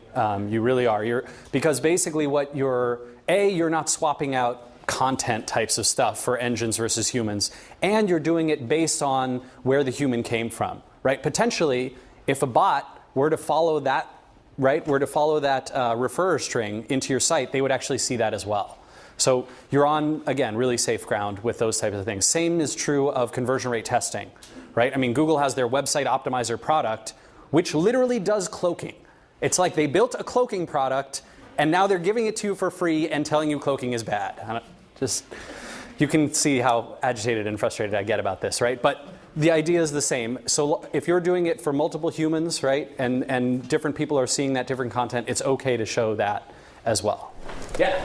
I guess I just wanted to react to that a little bit and suggest that you still are subjected to some human failures, I guess, when it comes to that type of protection, with personal experience with pages that were implementing almost that exact same methodology, and somebody at Yahoo flagged them as spam, shot the site from the index 100% ban. Wow. We did manage to finally get to the bottom of it, and it was on that specific tactic, and they said, because ironically the cached view on Google was different than what they navigated to, and they sent us an email with screenshots of both and said, you know, here's version A, here's version B, they're clearly different, you're spamming, you're out. And that's very frustrating to see, and yet you remained in Google's index. Oh, of course, yeah. Conditional content is still subject to sort of personal interpretation, I guess. I think you're right, and yeah, it definitely depends on the degree. I mean, I've seen Yahoo banned a site of some local folks called urbanspoon.com, right? And the Urban Spoon guys, I mean, they're doing nothing illegitimate, but they banned it because they supposedly were scraping content. I mean, the Urban Spoon site basically aggregates reviews and then gives a meta score to restaurants. And again, thrown out of Yahoo. I put in a request that they review it. It didn't get reviewed, and so I talked to some folks higher up in Yahoo who finally got it back in. So yeah, I mean, it's very, very human and very personal, right? And one engineer is going to see something and say, oh, well, it violates the guidelines, technically speaking, so we're gonna toss it out. And Yahoo has been very sensitive, I've seen. So, yeah, and easily confused, unfortunately, which it can be frustrating. But that's a good experience to know.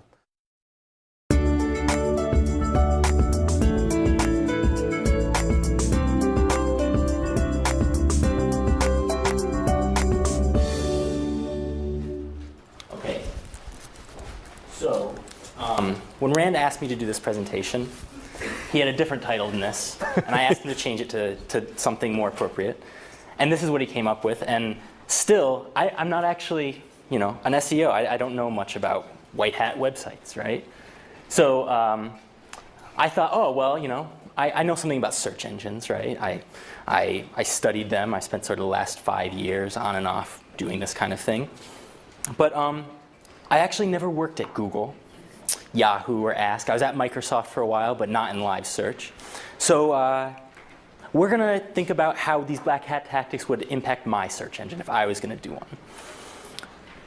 So what I'm actually going to cover is I'm going to talk a little bit about adversarial information retrieval. And this is the conference that these things get published at, AirWeb it's called. And I'm sort of going to ask to turn the tables a little bit so that you guys can start to think about how you would do it, right? How would you go about doing spam detection in your own search engine? So I want you to think like a search engineer, which is going to be maybe very different than some of the tactics that Rand was just talking about a moment ago, and when he was talking about when there were some comments about search engineers kicking stuff out. Because I actually disagree with Rand. Rand says that automated spam detection doesn't catch very much. I disagree strongly. I think that there's a huge amount of spam that gets caught by automated algorithms, and I want to talk about some of those. So I'm going to talk about evidence, theory, and speculation, right? So I've got some empirical studies. There's a whole bunch of research that people do about this. They apply intuition and they develop these algorithms, and then people people at Google and Yahoo, they sort of apply these things, and I'm going to speculate about how you might apply these things to a search engine. And I think that they're really good arguments, and I think that there's lots of people in research and in production environments that would agree. So in 2005, Ghiangi and Garcia Molina, they put out this paper called Web Spam Taxonomy, which sort of laid the groundwork for all future spam work. So they sort of break things down and they say, well, there's term spamming and there's link spamming. And people spam terms in body and title tags and meta tags and anchors and all these different things. And they spam in links and they spam their out links so that they can rank more highly, right? I mean, this is all fairly straightforward. In fact, how many of you would say that you know these black hat tactics, that you know black hat tactics, you know how you can... So I saw one hand there. But surely there's more of you, actually. I think that's a little unrealistic, right? Let's be honest, yeah.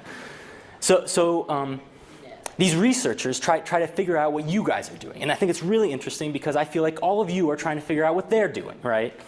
So this is what they came up with, sort of this hierarchy of understanding these things. I'm going to focus pretty much on links today, actually. Before I dive into that, I want to lay some more groundwork.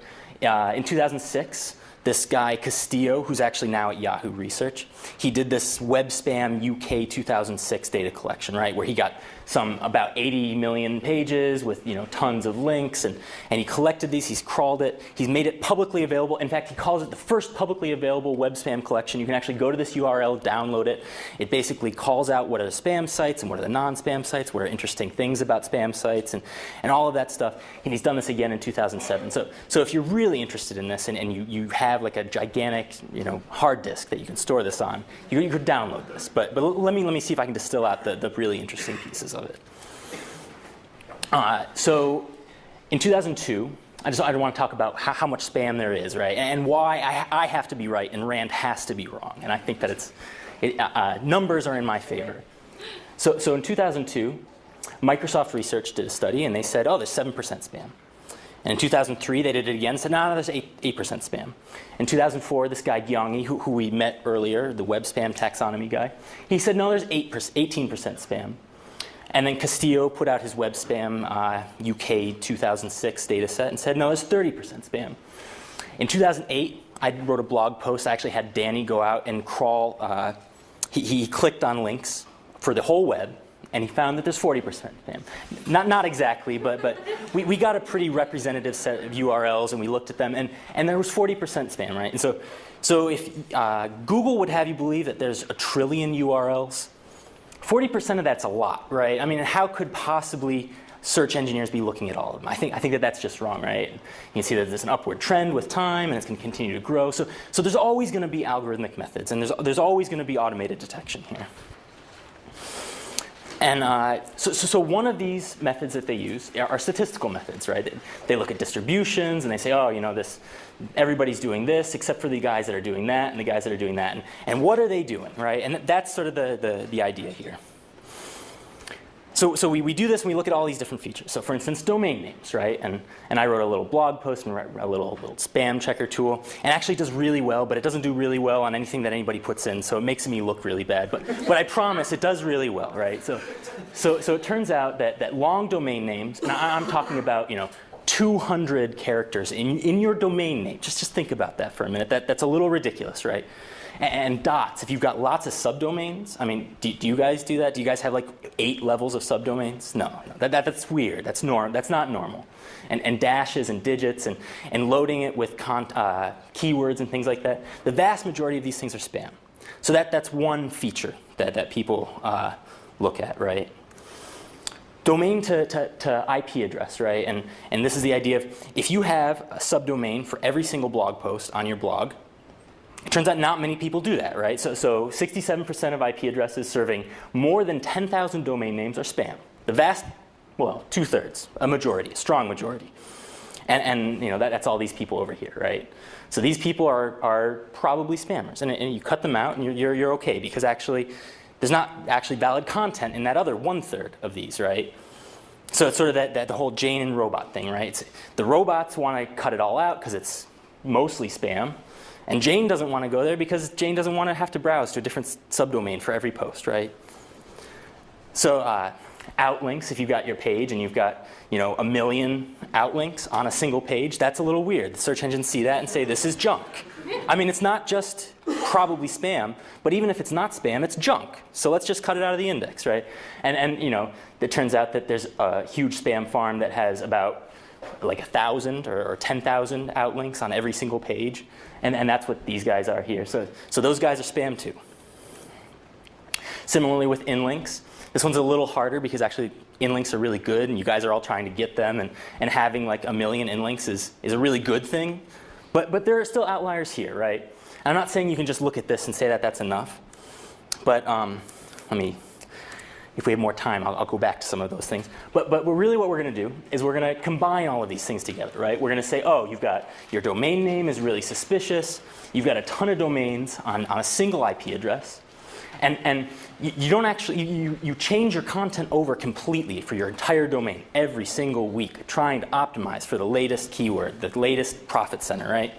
So we combine all these things together and say, oh, you got a ton of outlinks, your domain name sucks. Every week we come back and it's totally different content. That's spam, right? And this is something you can just plug into an algorithm, right? And there's a lot of ways you can turn this into an algorithm. I think there's a lot of evidence that suggests that at Google they look at this data and they build a handcrafted algorithm that combines all of these things. But the people that I think are less afraid of public relations and things like that, they just plug it into regression tools or support vector machines or neural networks or whatever that crap is, right? But the point is that it works really well, and it'll turn that 40% of the web into spam, which is like between 5 and 50 billion pages. It'll cut all that out and get rid of all the junk. So that then maybe you can start to apply some of these human methods, right? Look at the borderline cases.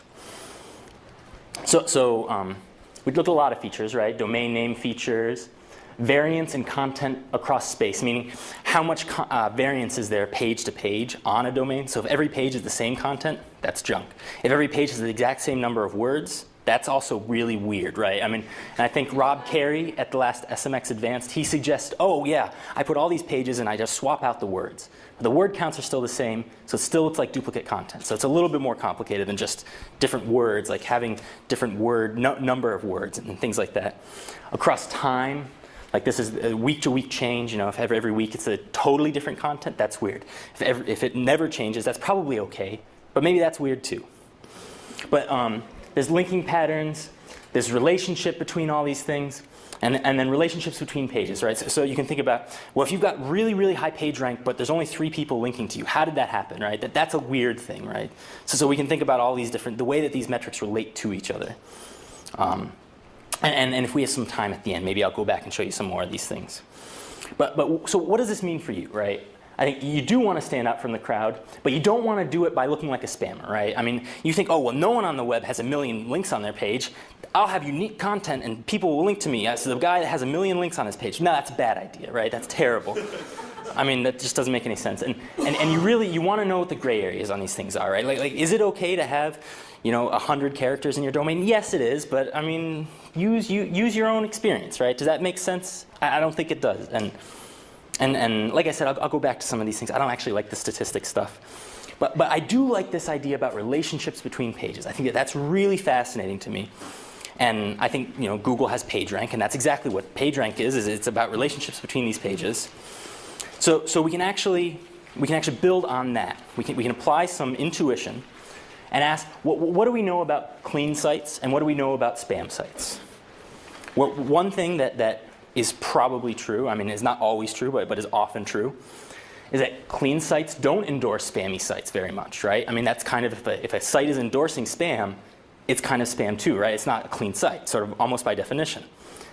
And the same thing said in slightly different ways, that spam is not endorsed by clean pages, it's endorsed by other spam sites, right? So it's the same idea, but applied in 2 different ways. How can we make use of that? That's a really good question. Well, so let's say that we could identify those things, and we can actually apply that even further and say that, well, this is a good site, and it endorses another good site, so the site that it endorses must also be good.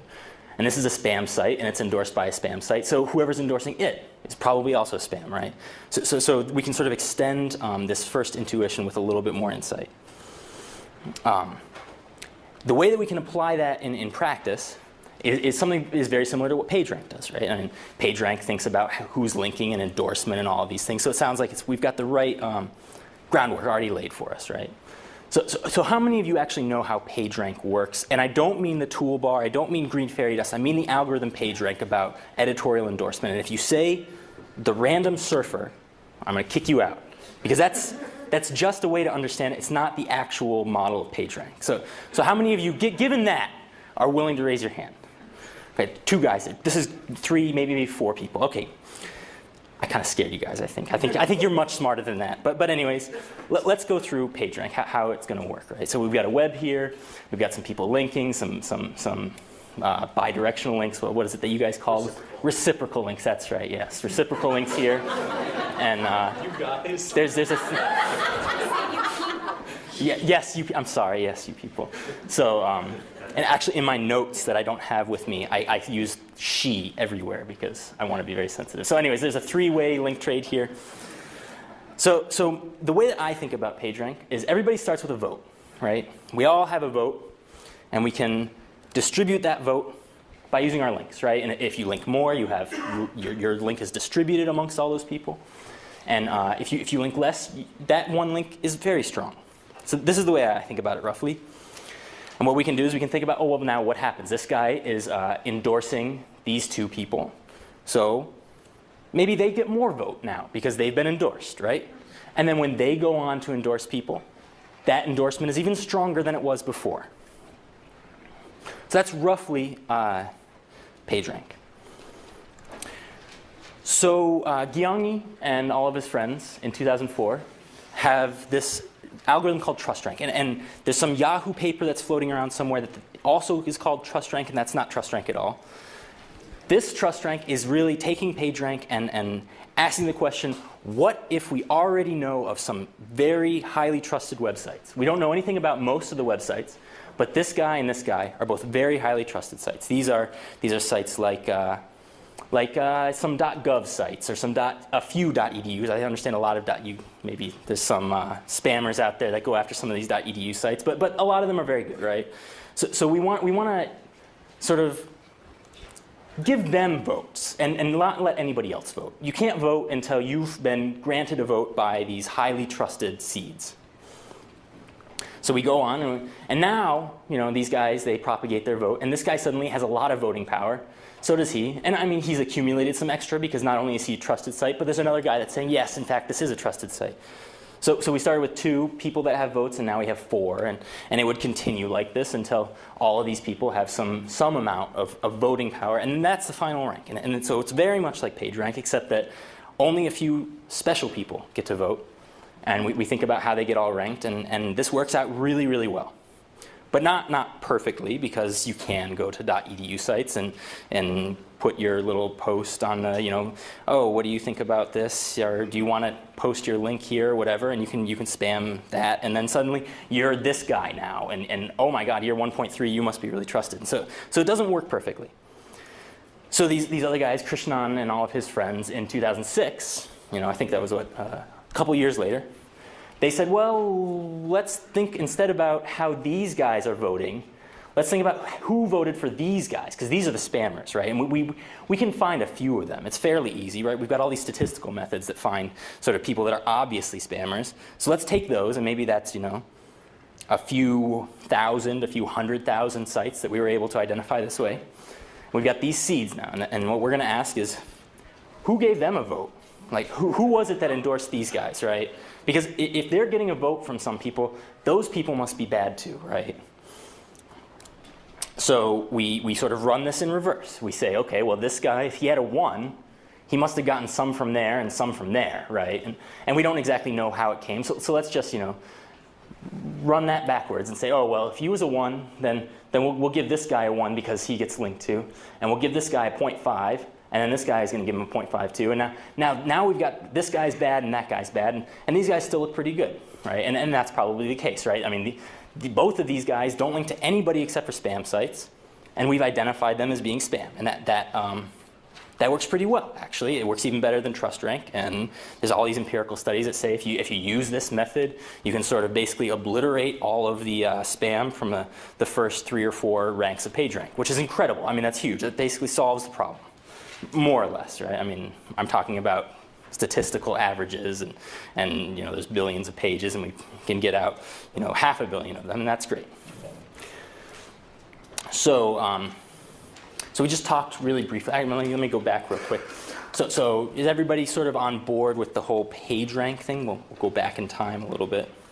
We had PageRank. Everybody got that exactly the way that this whole voting thing works?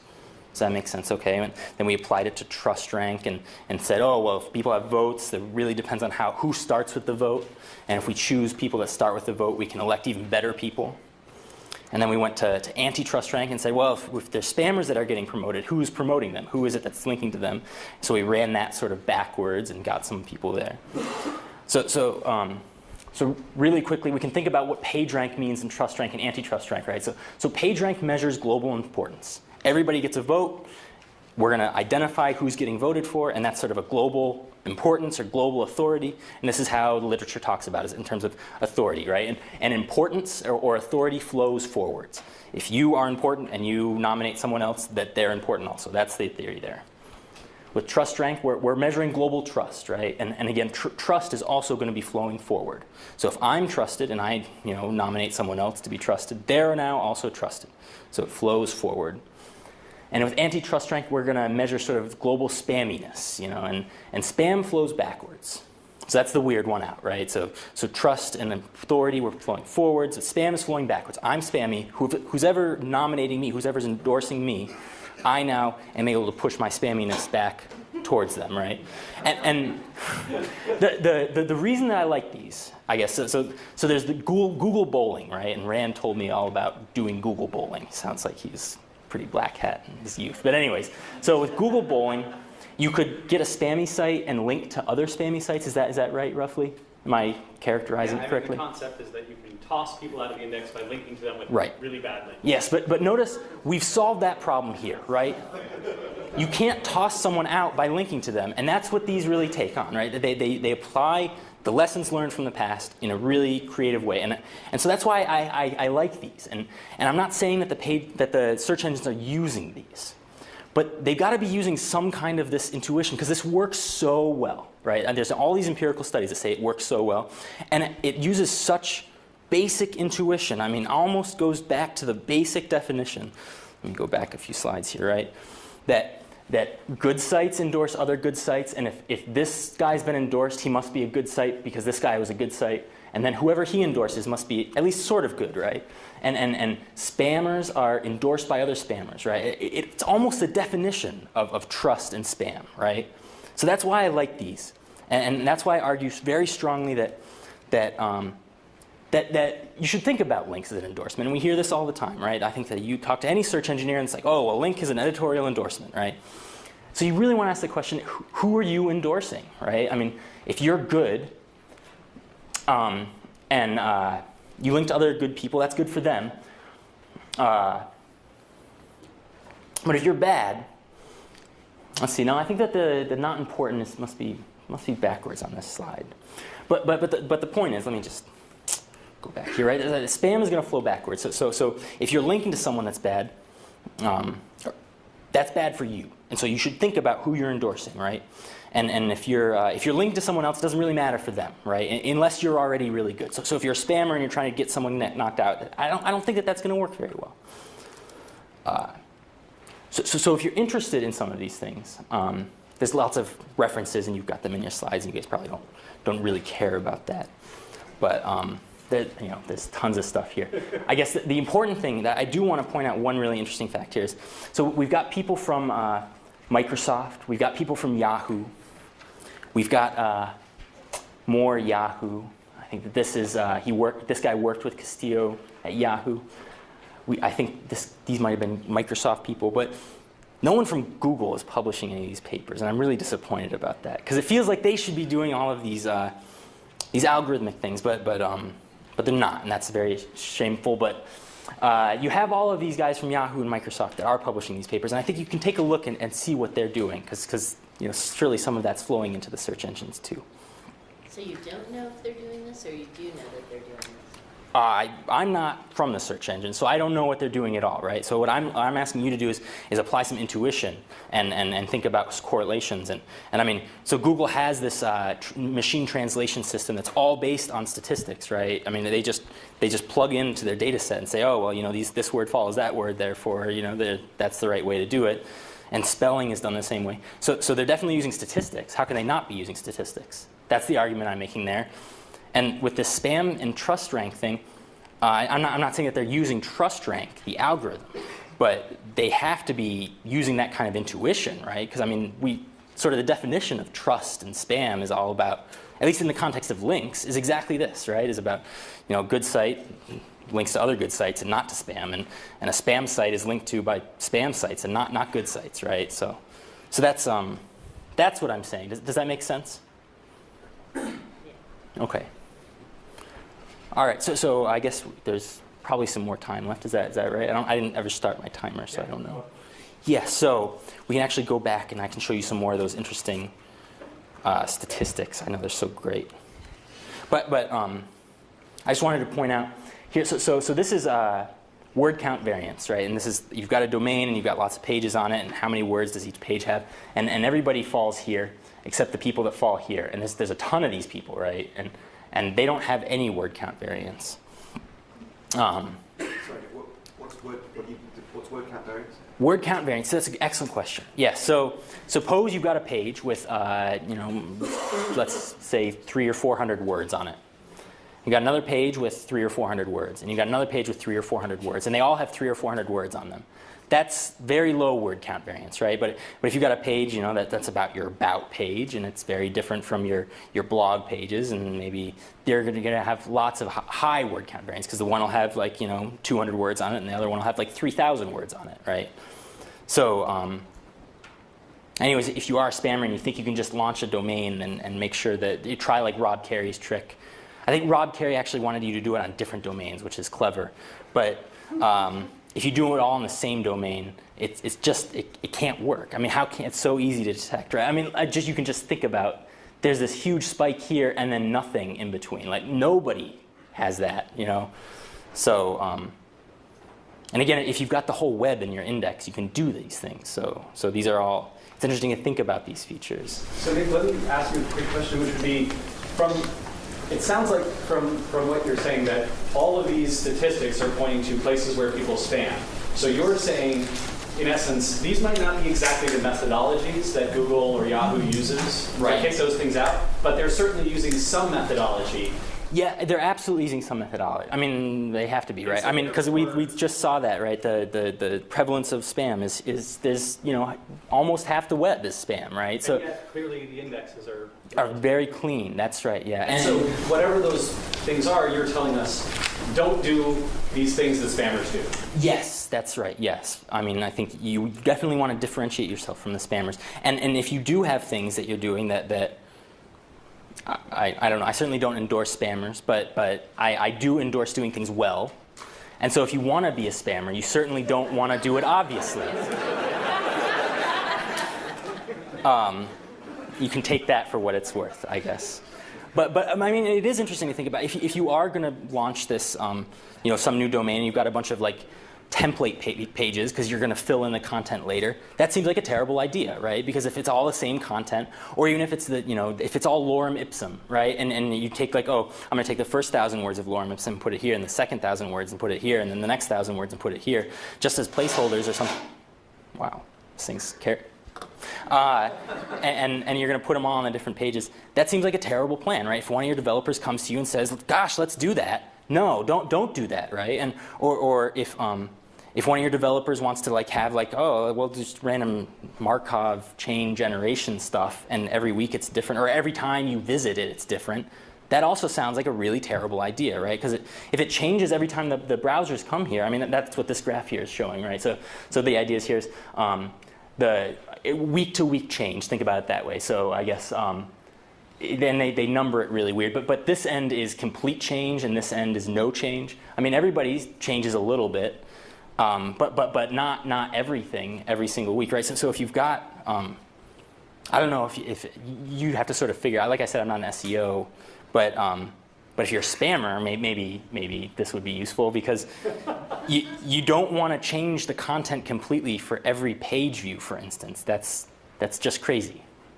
So if you want to have a domain of the word of the moment or something, or the paragraph of the moment, and it's different every time, that also seems crazy. But I think it's more interesting to think about, if someone says oh, well, we really want to have a great domain name and we want to stuff it full of keywords and have it be really long, you should know that that's a bad idea, right? And people are thinking about this. And if somebody wants you to do something that's very different from what everyone else is doing, that's good.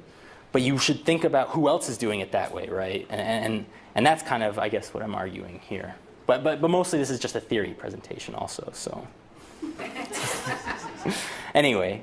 So Nick, would you speak briefly to the .0 effect that we found, where Google basically was tossing all yes. .0?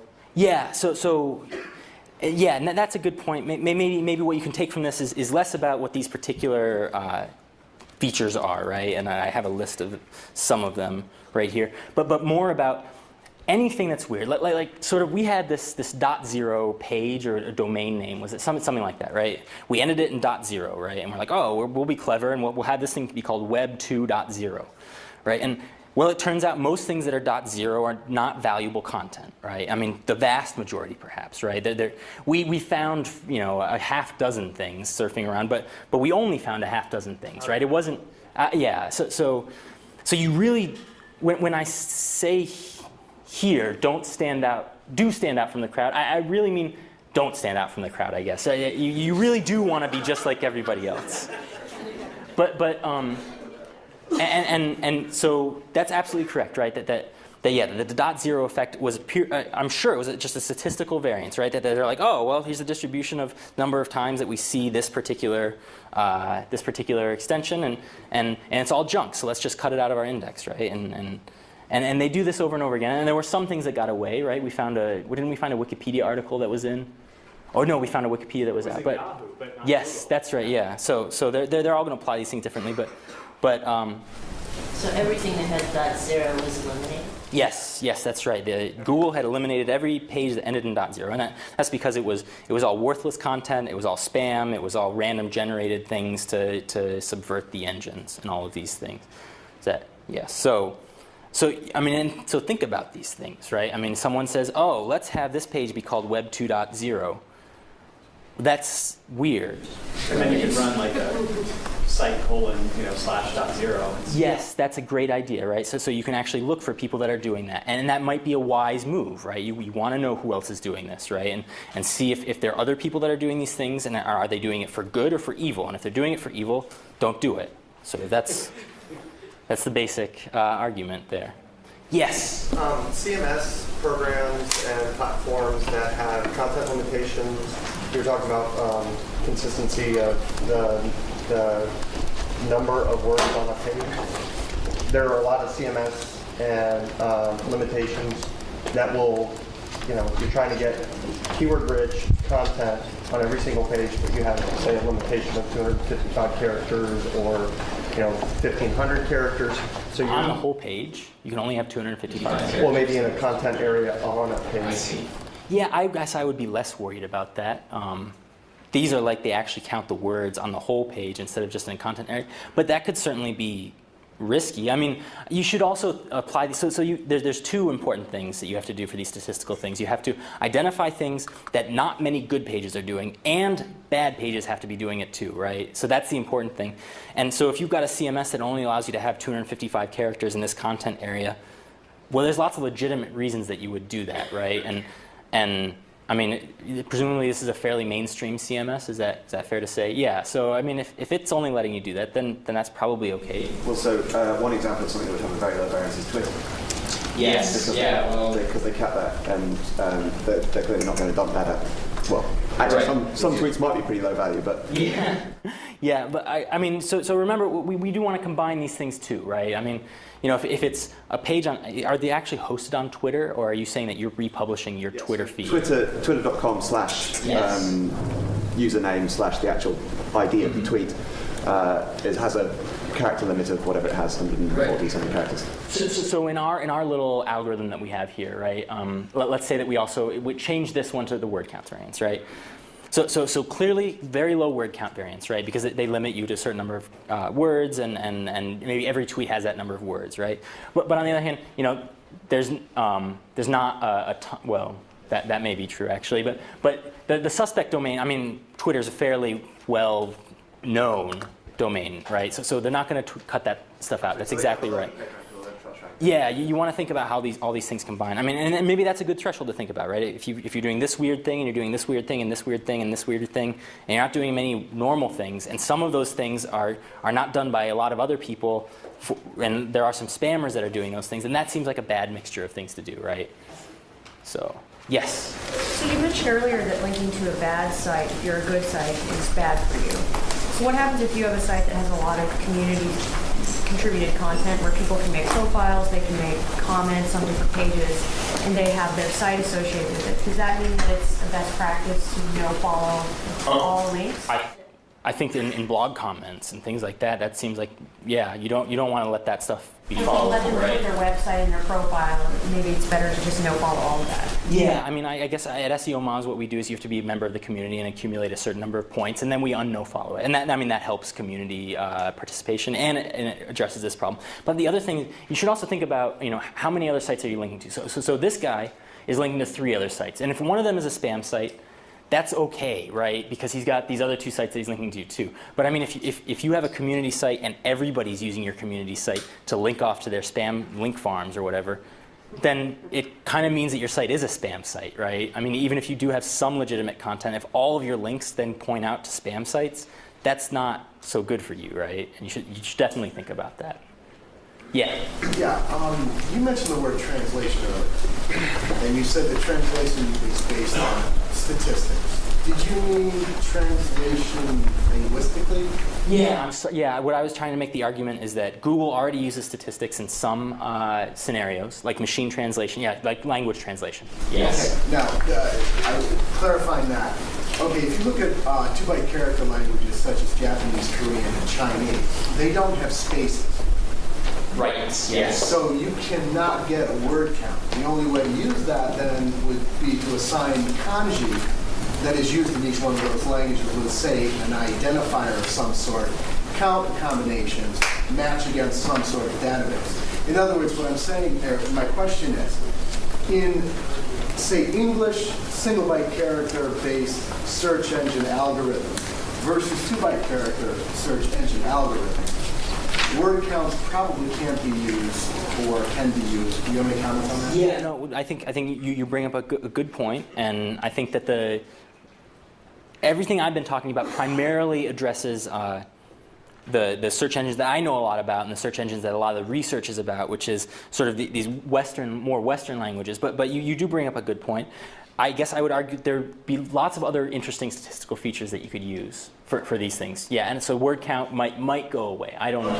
Now, part of my question, actually, the person speaking earlier, talking about the CMS and a defined number of words within an area.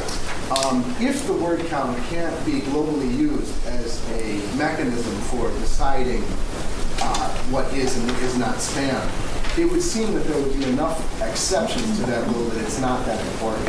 Yes, and so I'm really glad that you said that word, exceptions, right? And that's very, very true. That there's always going to be exceptions to these rules. There's always, I mean, maybe, this is again that week-to-week change, and these are all the people that change completely from week to week. And there's a lot of people here, and maybe some of these people are very legitimate sites. That's absolutely correct. And I think that you can't use any factor just by itself, right? You're going to have to build this, and even then you're going to have false positives, right? I mean, and this is really good. Now my whole presentation comes back full circle. Avoid being labeled a false positive, right? So you don't want to be the guy that says, oh, Google, I'm going to put my domain on .info because I want to show you that there is good stuff on .info, right? That's great for that guy. I'm glad that guy's making that stand, or that woman, I'm not sure. But I really, really, really would caution you against doing that kind of thing, right? And so if you're in this situation where you're sort of being forced to do all these things, like you've got a customer that says, oh no, we have to be .info. What you can sort of make the argument to them is like, well, do you want to make this stand about being on .info, or do you want to actually do like a real website that's going to rank well, right? So, right, and so think about that with like domain names, for instance. Someone's like, oh, well, I hear from people like Rand that you should get your domain name with exactly your keywords, and my keywords are porn and poker and gambling and mortgages, and so let's get porn and poker and get. No, that's a terrible idea. That just isn't really going to work at all. And obviously Rand's not talking about to that extent, right? You put a couple keywords in there, and you don't fill it full of dashes and periods and things like that, right? But yes, there's definitely always exceptions, and there are going to be people and this is really good actually. We can go back to I did this blog post, right, and this thing, and a bunch of people put stuff in and emailed me and like, oh my God, you're going to say that my site is spam, and it's totally true. There's going to be false positives, and you can sort of think about where, you know, I give you the score and then I say what that means, right, and 0.92 means spammy, but maybe, you know, the search engines say, oh, it's got to be 0.999, and we're still going to mislabel, you know, 1 in 100 sites that we label as spam is going to be really good, but maybe that's okay because it's probably junk anyways, and there's lots of other good content out there too. Yes? Yeah, that brings up something. Okay, page rank, right? Page rank, you got your site rank, page rank. Site rank helps out in terms of if you do have content that's decided on a word count, your site rank itself will help you out. But is the opposite side of page rank a spam rank? Yeah, so and that's sort of, you know, and do you mean like a low page rank means spam, or do you mean that you could use page rank to compute spam? Yeah, so that's what I was trying to get at here, right, is sort of we can apply page rank in a special way, right? We can identify these guys and they pass their spam, and it ends up being like a spam rank. That's absolutely right. Does that sort of answer your question? Yeah. Okay, so I think the lawyer for my company is here, who's also the COO, kind of makes that person my boss. So I better quit and let her go now. But you know, thanks everybody for listening to my presentation.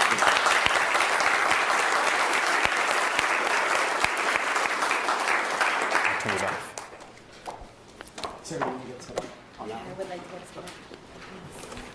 Can you? Yes. Great. Okay, gang. So Sarah is gonna give us a presentation for about 30 minutes, and we're gonna take a quick break. I wanted to just quickly, while she's setting up, talk about some of the practical takeaways from Nick's presentation. I think that first off, it's very much intended, right? Nick looks at a lot of research, does a lot of work with crawling, with web spam, the same types of things that search engines and search engineers do. And I think that this is a critical part of understanding how search engines work and making sure that you're doing the best job in SEO that you can do. But it can be frustrating sometimes to look at something like word count or hyphens in domains or .info names or links to bad pages or bad sites and say, oh my God, this is going to kill my site or tank my site. And I would encourage folks to think about it from the perspective of the search engines, which is going to be there's sort of this gradation, and you can experience this on your own on the web. If you're a small business site and you've just started out and you have very few links into you can violate the tiniest little spam tenant and be tossed right out of the index. And if you're a huge, big brand, you can do a million things wrong and rank right at the top. Right? And so there's sort of a gradation in how sites and brands are viewed. I shouldn't say a million things wrong. You can do a lot of things wrong, right? You can violate a number of guidelines. Even going back to my white hat clothing presentation, right? You looked at some of those sites in there and you say, hey, if the New York Times can make everyone who clicks on there only view 5 pages a day and then they have to register, I'll do that too on my site and charge people to register. And then you might find yourself banned from the index and get very frustrated and realize that, oh, well, maybe the New York Times can get away with things that I can't. Maybe Nike.com, right? I had a conversation in the hallway about Nike.com potentially getting away with some cloaking of Flash, but can't. I think Sarah's almost ready, but yeah, you had your hand up the whole time. Just real quick, are there not industries that are just so incestuous between white hat and black hat that if you wanted to throw them out, you end up throwing out a whole entire industry? And it happens, right? In real estate, there was a reciprocal linking exchange that tossed out tons and tons of high quality sites, right? So this kind of thing can happen, does happen. I think it pays to be experienced.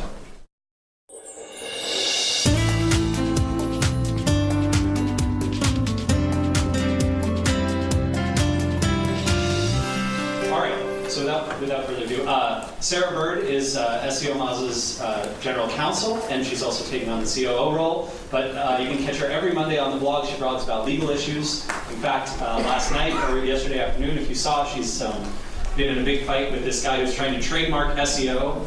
And we were very thankful to have Sarah because otherwise he might have actually succeeded and trademarked SEO, which would have been tragic. So, Sarah. I'm so pleased that you're all here and can make it to Seattle, and it's good to see a few familiar faces, and looking forward to meeting many more of you at lunch today and at our social events, which are the best part, why we do this. So I know it's right before lunch. We are running a little behind. My presentation is long, but I want to assure you that I don't intend to go over everything in detail. I wanted to give you tools that you could take home and use as checklists for doing sort of your own auditing process on your various legal issues. So to begin the legal presentation, thought I'd give you a sense of what's to come here, the very exciting agenda. Why did I do this? Ta-da. Okay, I'm going to first show you my bio. Then I wanted to break this up into different ways that you probably conceptualize your business. First, we're going to talk about protecting your website, then working with clients. Thank you. Then working with creative content, and finally tightening advertising laws. Okay, I'm going to go through this quickly because Miranda already introduced me. I am the COO of SEO Moz, and I am also acting as their general counsel. And before coming to SEO Moz, I was a litigator. That makes me a recovering attorney and quite functional, I think. I did litigation as well as some transactional work, so I've got a background on a lot of this stuff. All right, let's get right into the content here. I imagine that there are a few people in the room who have their own websites, so I thought I would quickly take a look at a couple of things you should be thinking about. Terms of use are often neglected. For those of you who are working inside large organizations, you probably have attorneys who work on this and update it for you. For those of you who are working more on your own, this is often the last on your list of things to do because it doesn't bring money in. But I hope you will take this opportunity to go out there and make sure your website has good, strong terms of use.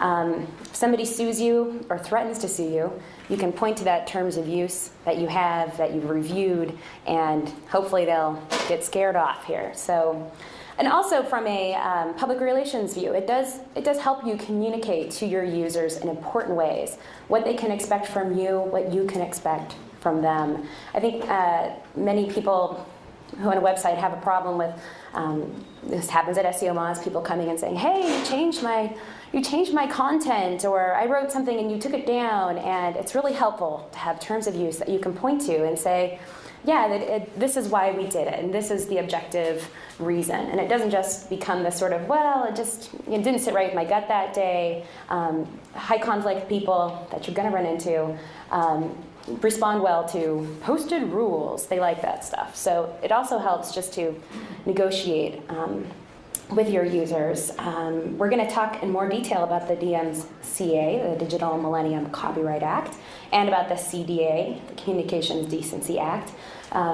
Briefly, obviously it helps you with copyright and with user-generated content, some very, very legally risky issues. This is the part where I'm saying I'm not going to read it. Don't freak out. I see people like, these are just sample terms of use. I want you to go home. I want you to do your own auditing process, read through this, say, do I have something like that? It's got lots of great stuff in here about protecting your copyrights and your trademarks, and making sure your users respect that as well, and helping to limit harassment on your website. This has become a new hot legal issue as more social media becomes more and more prominent and part of everyone's business plan. You get all of the social stuff that goes with that, which unfortunately can not always be nice. So take a look at this at a later time when you have your own terms of use in front of you. Okay, I'm going to again take a quick moment and look at the DMCA and the CDA in more detail. This is an advanced course, an expert course, so I assume that most of you, know what the DMCA is. I'm not going to get into the details.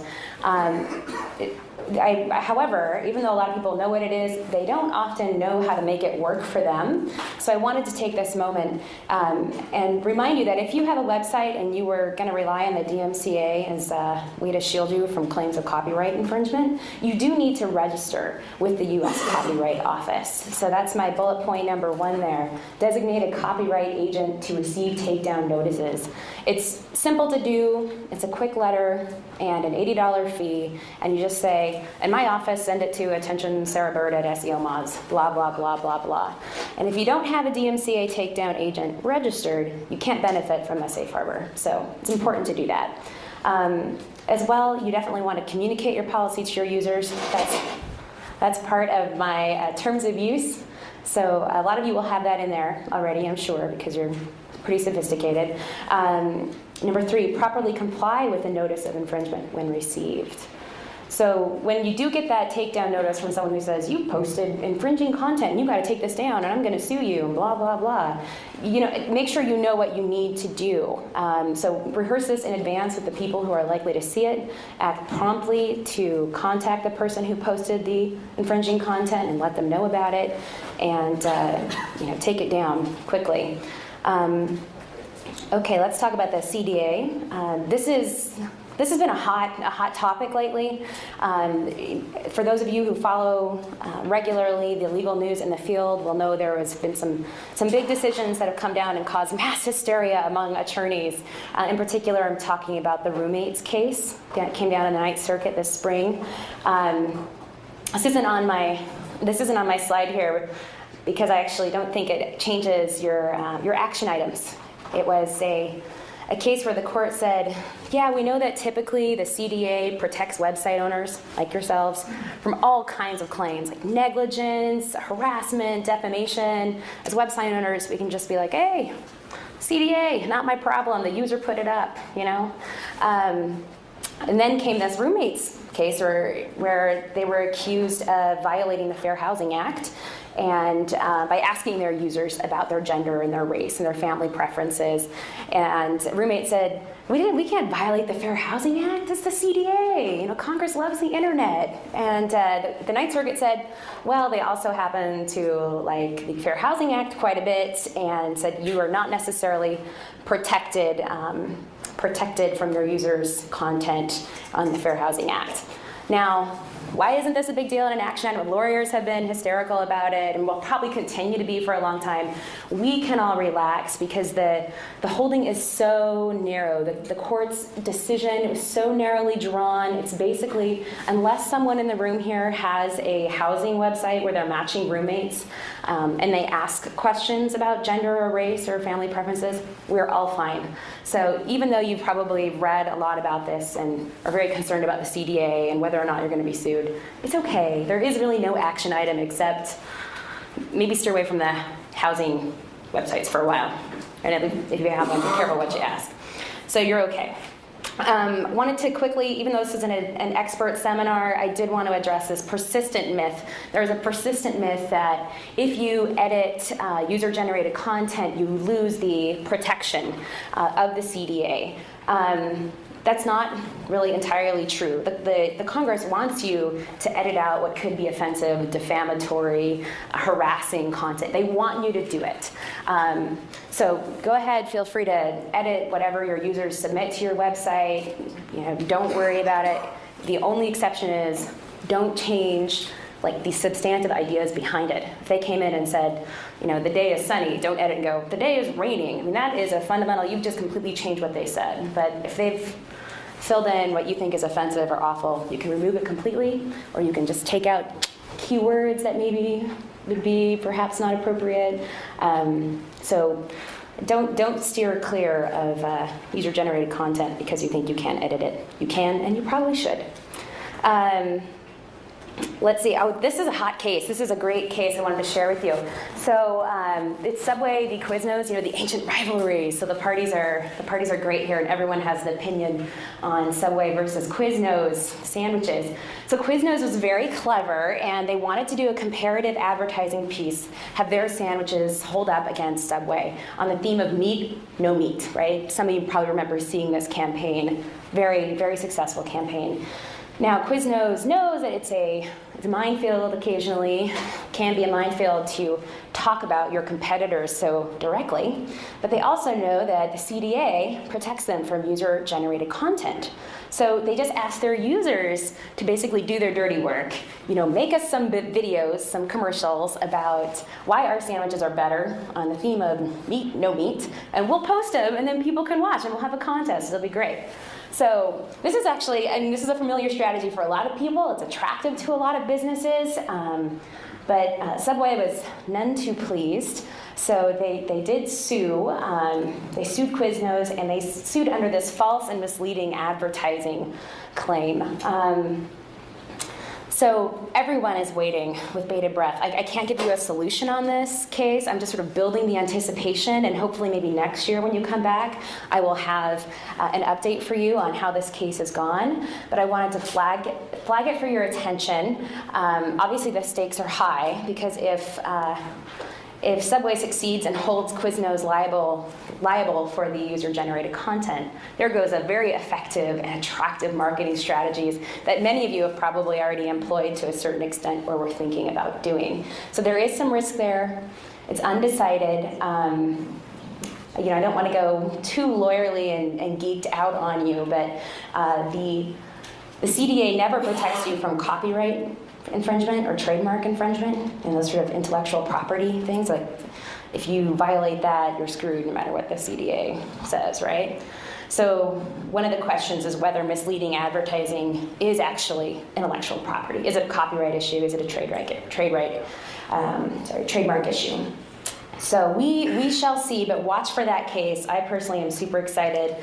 I actually predict very good things for Quiznos. I know I'm going to regret this, and it's being filmed, but I'm predicting good things for Quiznos. I think the courts are going to say, yeah, we're going to go ahead and shield Quiznos in this case. So we'll see here. Okay. So we've been talking about websites, and now I want to talk about working with clients. I get a lot of great questions from SEO Moz members about these kinds of issues, so I wanted to take a quick moment. I know this isn't applicable to everyone, so I'm going to scoot on through. I'm going to talk about incorporation, contract concerns, and another one I get lots of questions about, the enforceability of oral and email agreements in our digital age here.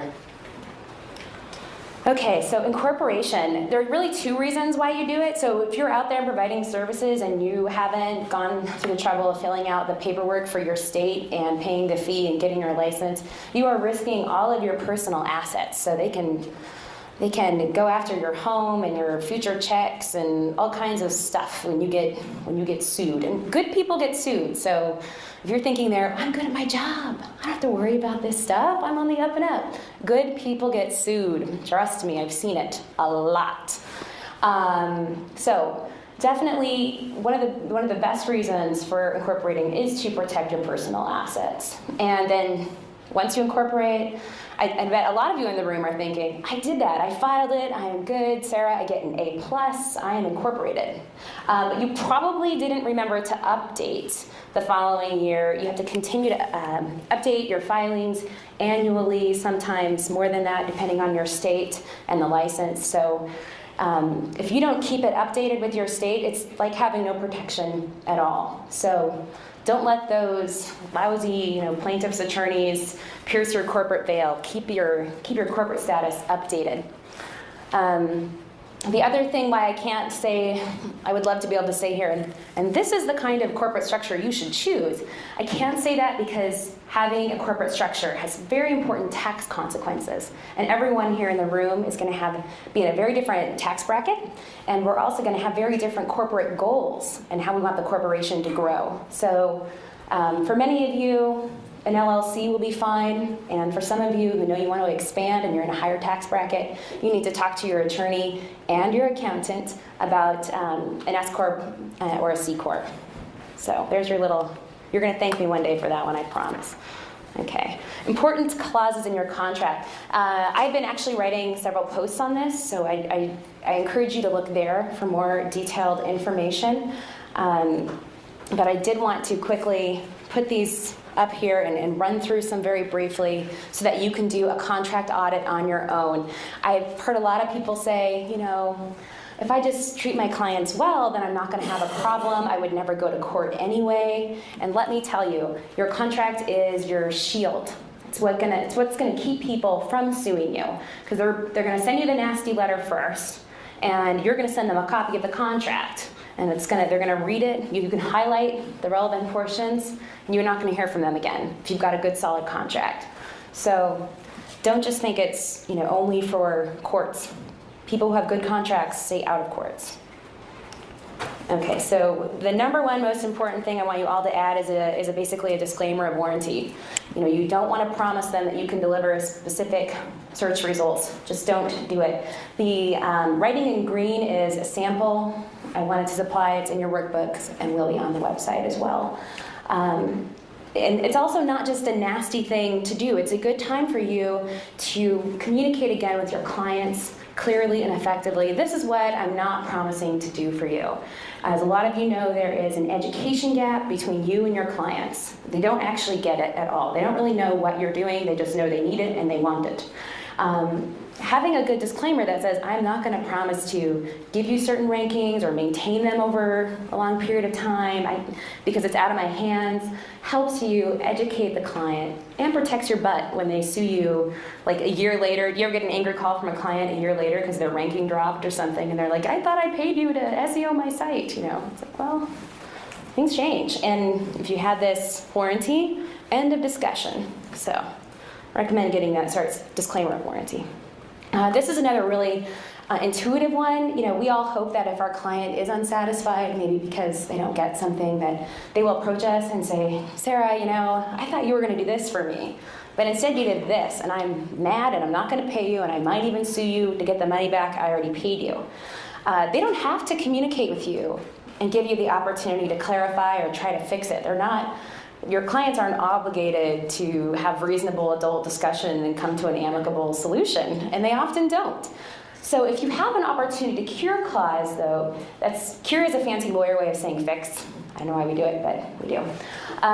If you have this clause in there, then you're requiring your client, if you have a problem, come talk to me. Come talk to me, give me a chance to fix it, and then you can hopefully change unsatisfied customers and clients into happy clients, which is what we want to do. So this not only will help keep you from being sued by an unhappy client, because you can say, aha, you have to give me a chance to fix it first. It will also help you overall in your branding mission, because you can be given the opportunity to make happy clients. Again, got a sample up there for you. Okay. Laugh out loud. So funny. Limitations of liability.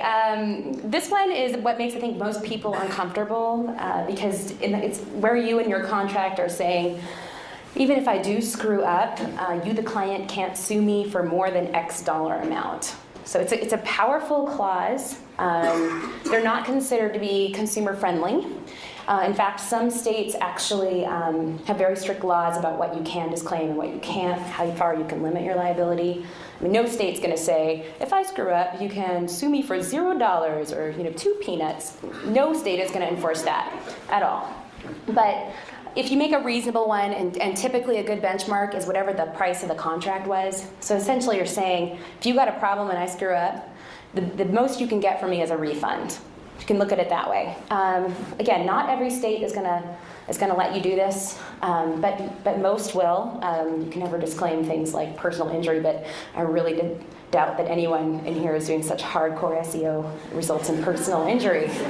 So that's good. And if you are, that's a big problem. Okay, that's really all I'm going to say about that for now. Indemnifications. This is a terrible word. People hate it. What the heck does it mean? You have to go to law school and just to understand what the word means. But in short, it's basically if they screw something up, there's also that problem when you tell them to do something, but then their developer does something else or changes something, adds something in later, and then they're screwed up and they're banned from the index.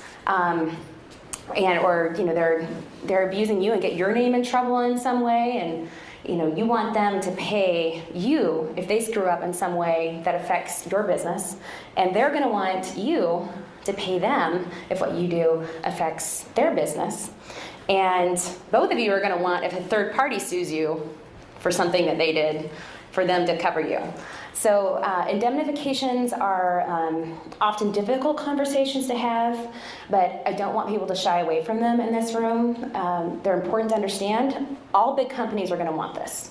if you are dealing with large clients, sophisticated clients, they're going to have indemnification. So you need to understand how they work. I put a sample one in here. If you're dealing with big clients, it's perfect business standard to have your own indemnification in there.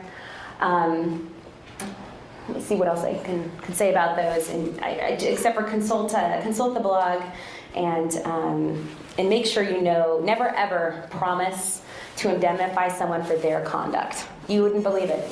Oh, good heavens. Okay, we'll wrap this up real quick. So don't promise to pay if they screw up. Only if you screw up. All right. I'm going to talk very quickly about, I'm going to skip commissions-based contracts, basically, except for to say, if you do it, I've got some sample things that you should include in your contract in there, ways to reduce your risk, things that help protect you in the event that this person you're doing the work for kicks you out after only a month or two and then is profiting from all your hard SEO work. So take a look at that. Okay, sorry. Collections, I'm also going to breeze through this real quick, but essentially a lot of people have questions about, well, I paid the client, now I did the work, now the client won't pay me. Sarah, what do I do? What are my options? The best advice, and you're going to hate it, but obviously get the money up front whenever you can, or at least get most of it up front. That is the smartest, best thing you will ever do. If a client balks because you've asked for a significant chunk up front, that's actually a red flag for you. What is the credit worthiness of this client? I mean, business to business should understand that a little money up front is typical, is standard. Don't be embarrassed to ask for it. Maybe be embarrassed to ask for 100% up front if you're doing a really long-term engagement, but don't be afraid to ask for money up front. And don't harass people for money. My gosh, I had this wonderful SEO who was like, I'm trying to collect this money, and he was like, wonderful guy, but he was like threatening the person if they don't pay, he would like do all this damage to their site, and like calling them at odd hours. There are very, very strict debtors' rights rules, so don't threaten illegal conduct and don't call them at odd hours. Okay, good. Oral agreements, okay. I always want to lie in presentations like this and say they're illegal and unenforceable because I don't want you to do it because there's so much trouble. But technically, you can have an oral agreement, and we do it all the time, and it's enforceable technically. But practically, you run into all those questions of, well, what was the agreement? Everyone remembers something different, and you have no way of memorializing it, so you might as well not really have had a contract even, or an agreement, an understanding. It's just going to screw you, or it's no good. So technically enforceable, but pretend with me that they're not. Just don't do it. Email agreements. I got a lot of questions about, well, I emailed somebody, and they emailed back, and that's okay. Courts are tending to uphold these. It's new. Courts are only just kind of catching up with this crap, right? But use caution in doing them, because if you're doing an email agreement, you're probably not including all that really good language that I talked about earlier about the indemnifications and the warranties and whatnot. So be mindful. Also be mindful that you don't create a contract where you don't want to. Like maybe you're thinking, this is the proposal stage, and so you're like, yeah, we could do that SEO work for that price, and you're thinking proposal, and they're thinking that's a deal. They're going to try to hold you to that in court in the event that something goes wrong and you were thinking that was a proposal. That's why I didn't do it. So be careful you don't create one when you don't want to. Okay, trademark do's and don'ts, copyright do's and don'ts. We can actually go through, this is like the staple topic of every SEO conference, isn't it? Whenever you go to an SEO conference, they're like, keyword triggered advertising. The good news is we're pretty status quo, and basically the status quo is that in the US, keyword triggered advertising is basically okay, so long as you don't include the trademark in the content of the ad. And that includes things like the domain name, like the URL, so don't get, I didn't mention it in the words, it's just the URL you click through. That counts as content. So that's pretty much status quo. Again, there were all kinds of cases and laws that we thought might change this. Did you guys read about Utah? And they had that, Utah on their own decided to make this all illegal out of nowhere for everyone else in the country. Luckily, they changed their minds, thank God.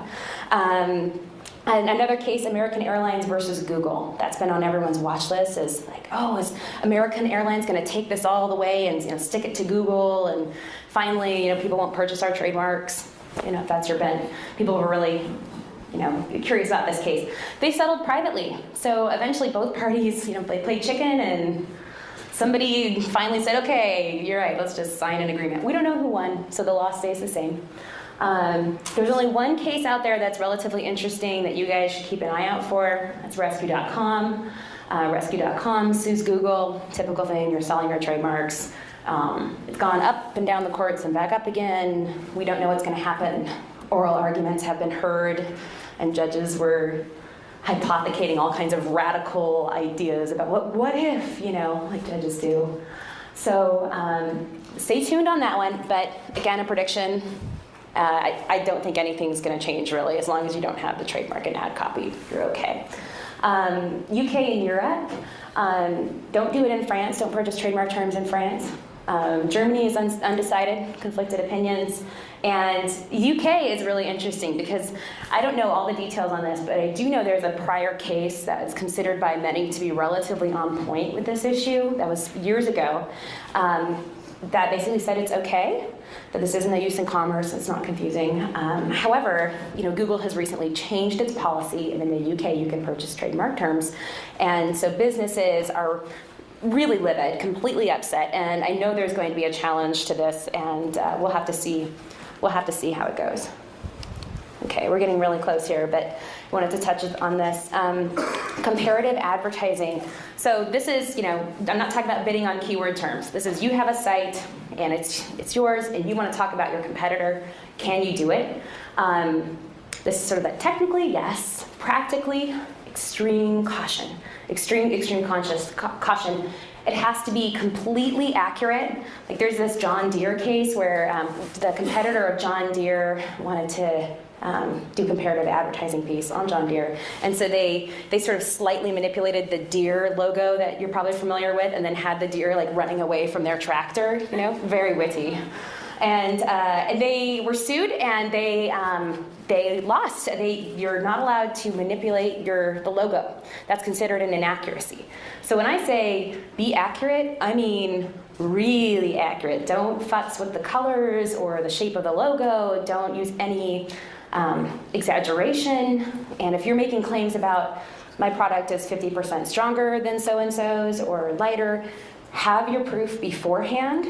That's a strange legal technicality. Do not wait to get sued because maybe in your heart yours is stronger and better, and then you get sued and you do the test and you were right. It doesn't count. Then you have to have the evidence beforehand. So use extreme caution.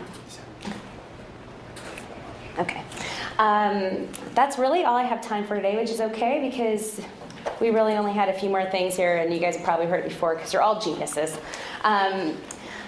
So now we're going to break for lunch, which I...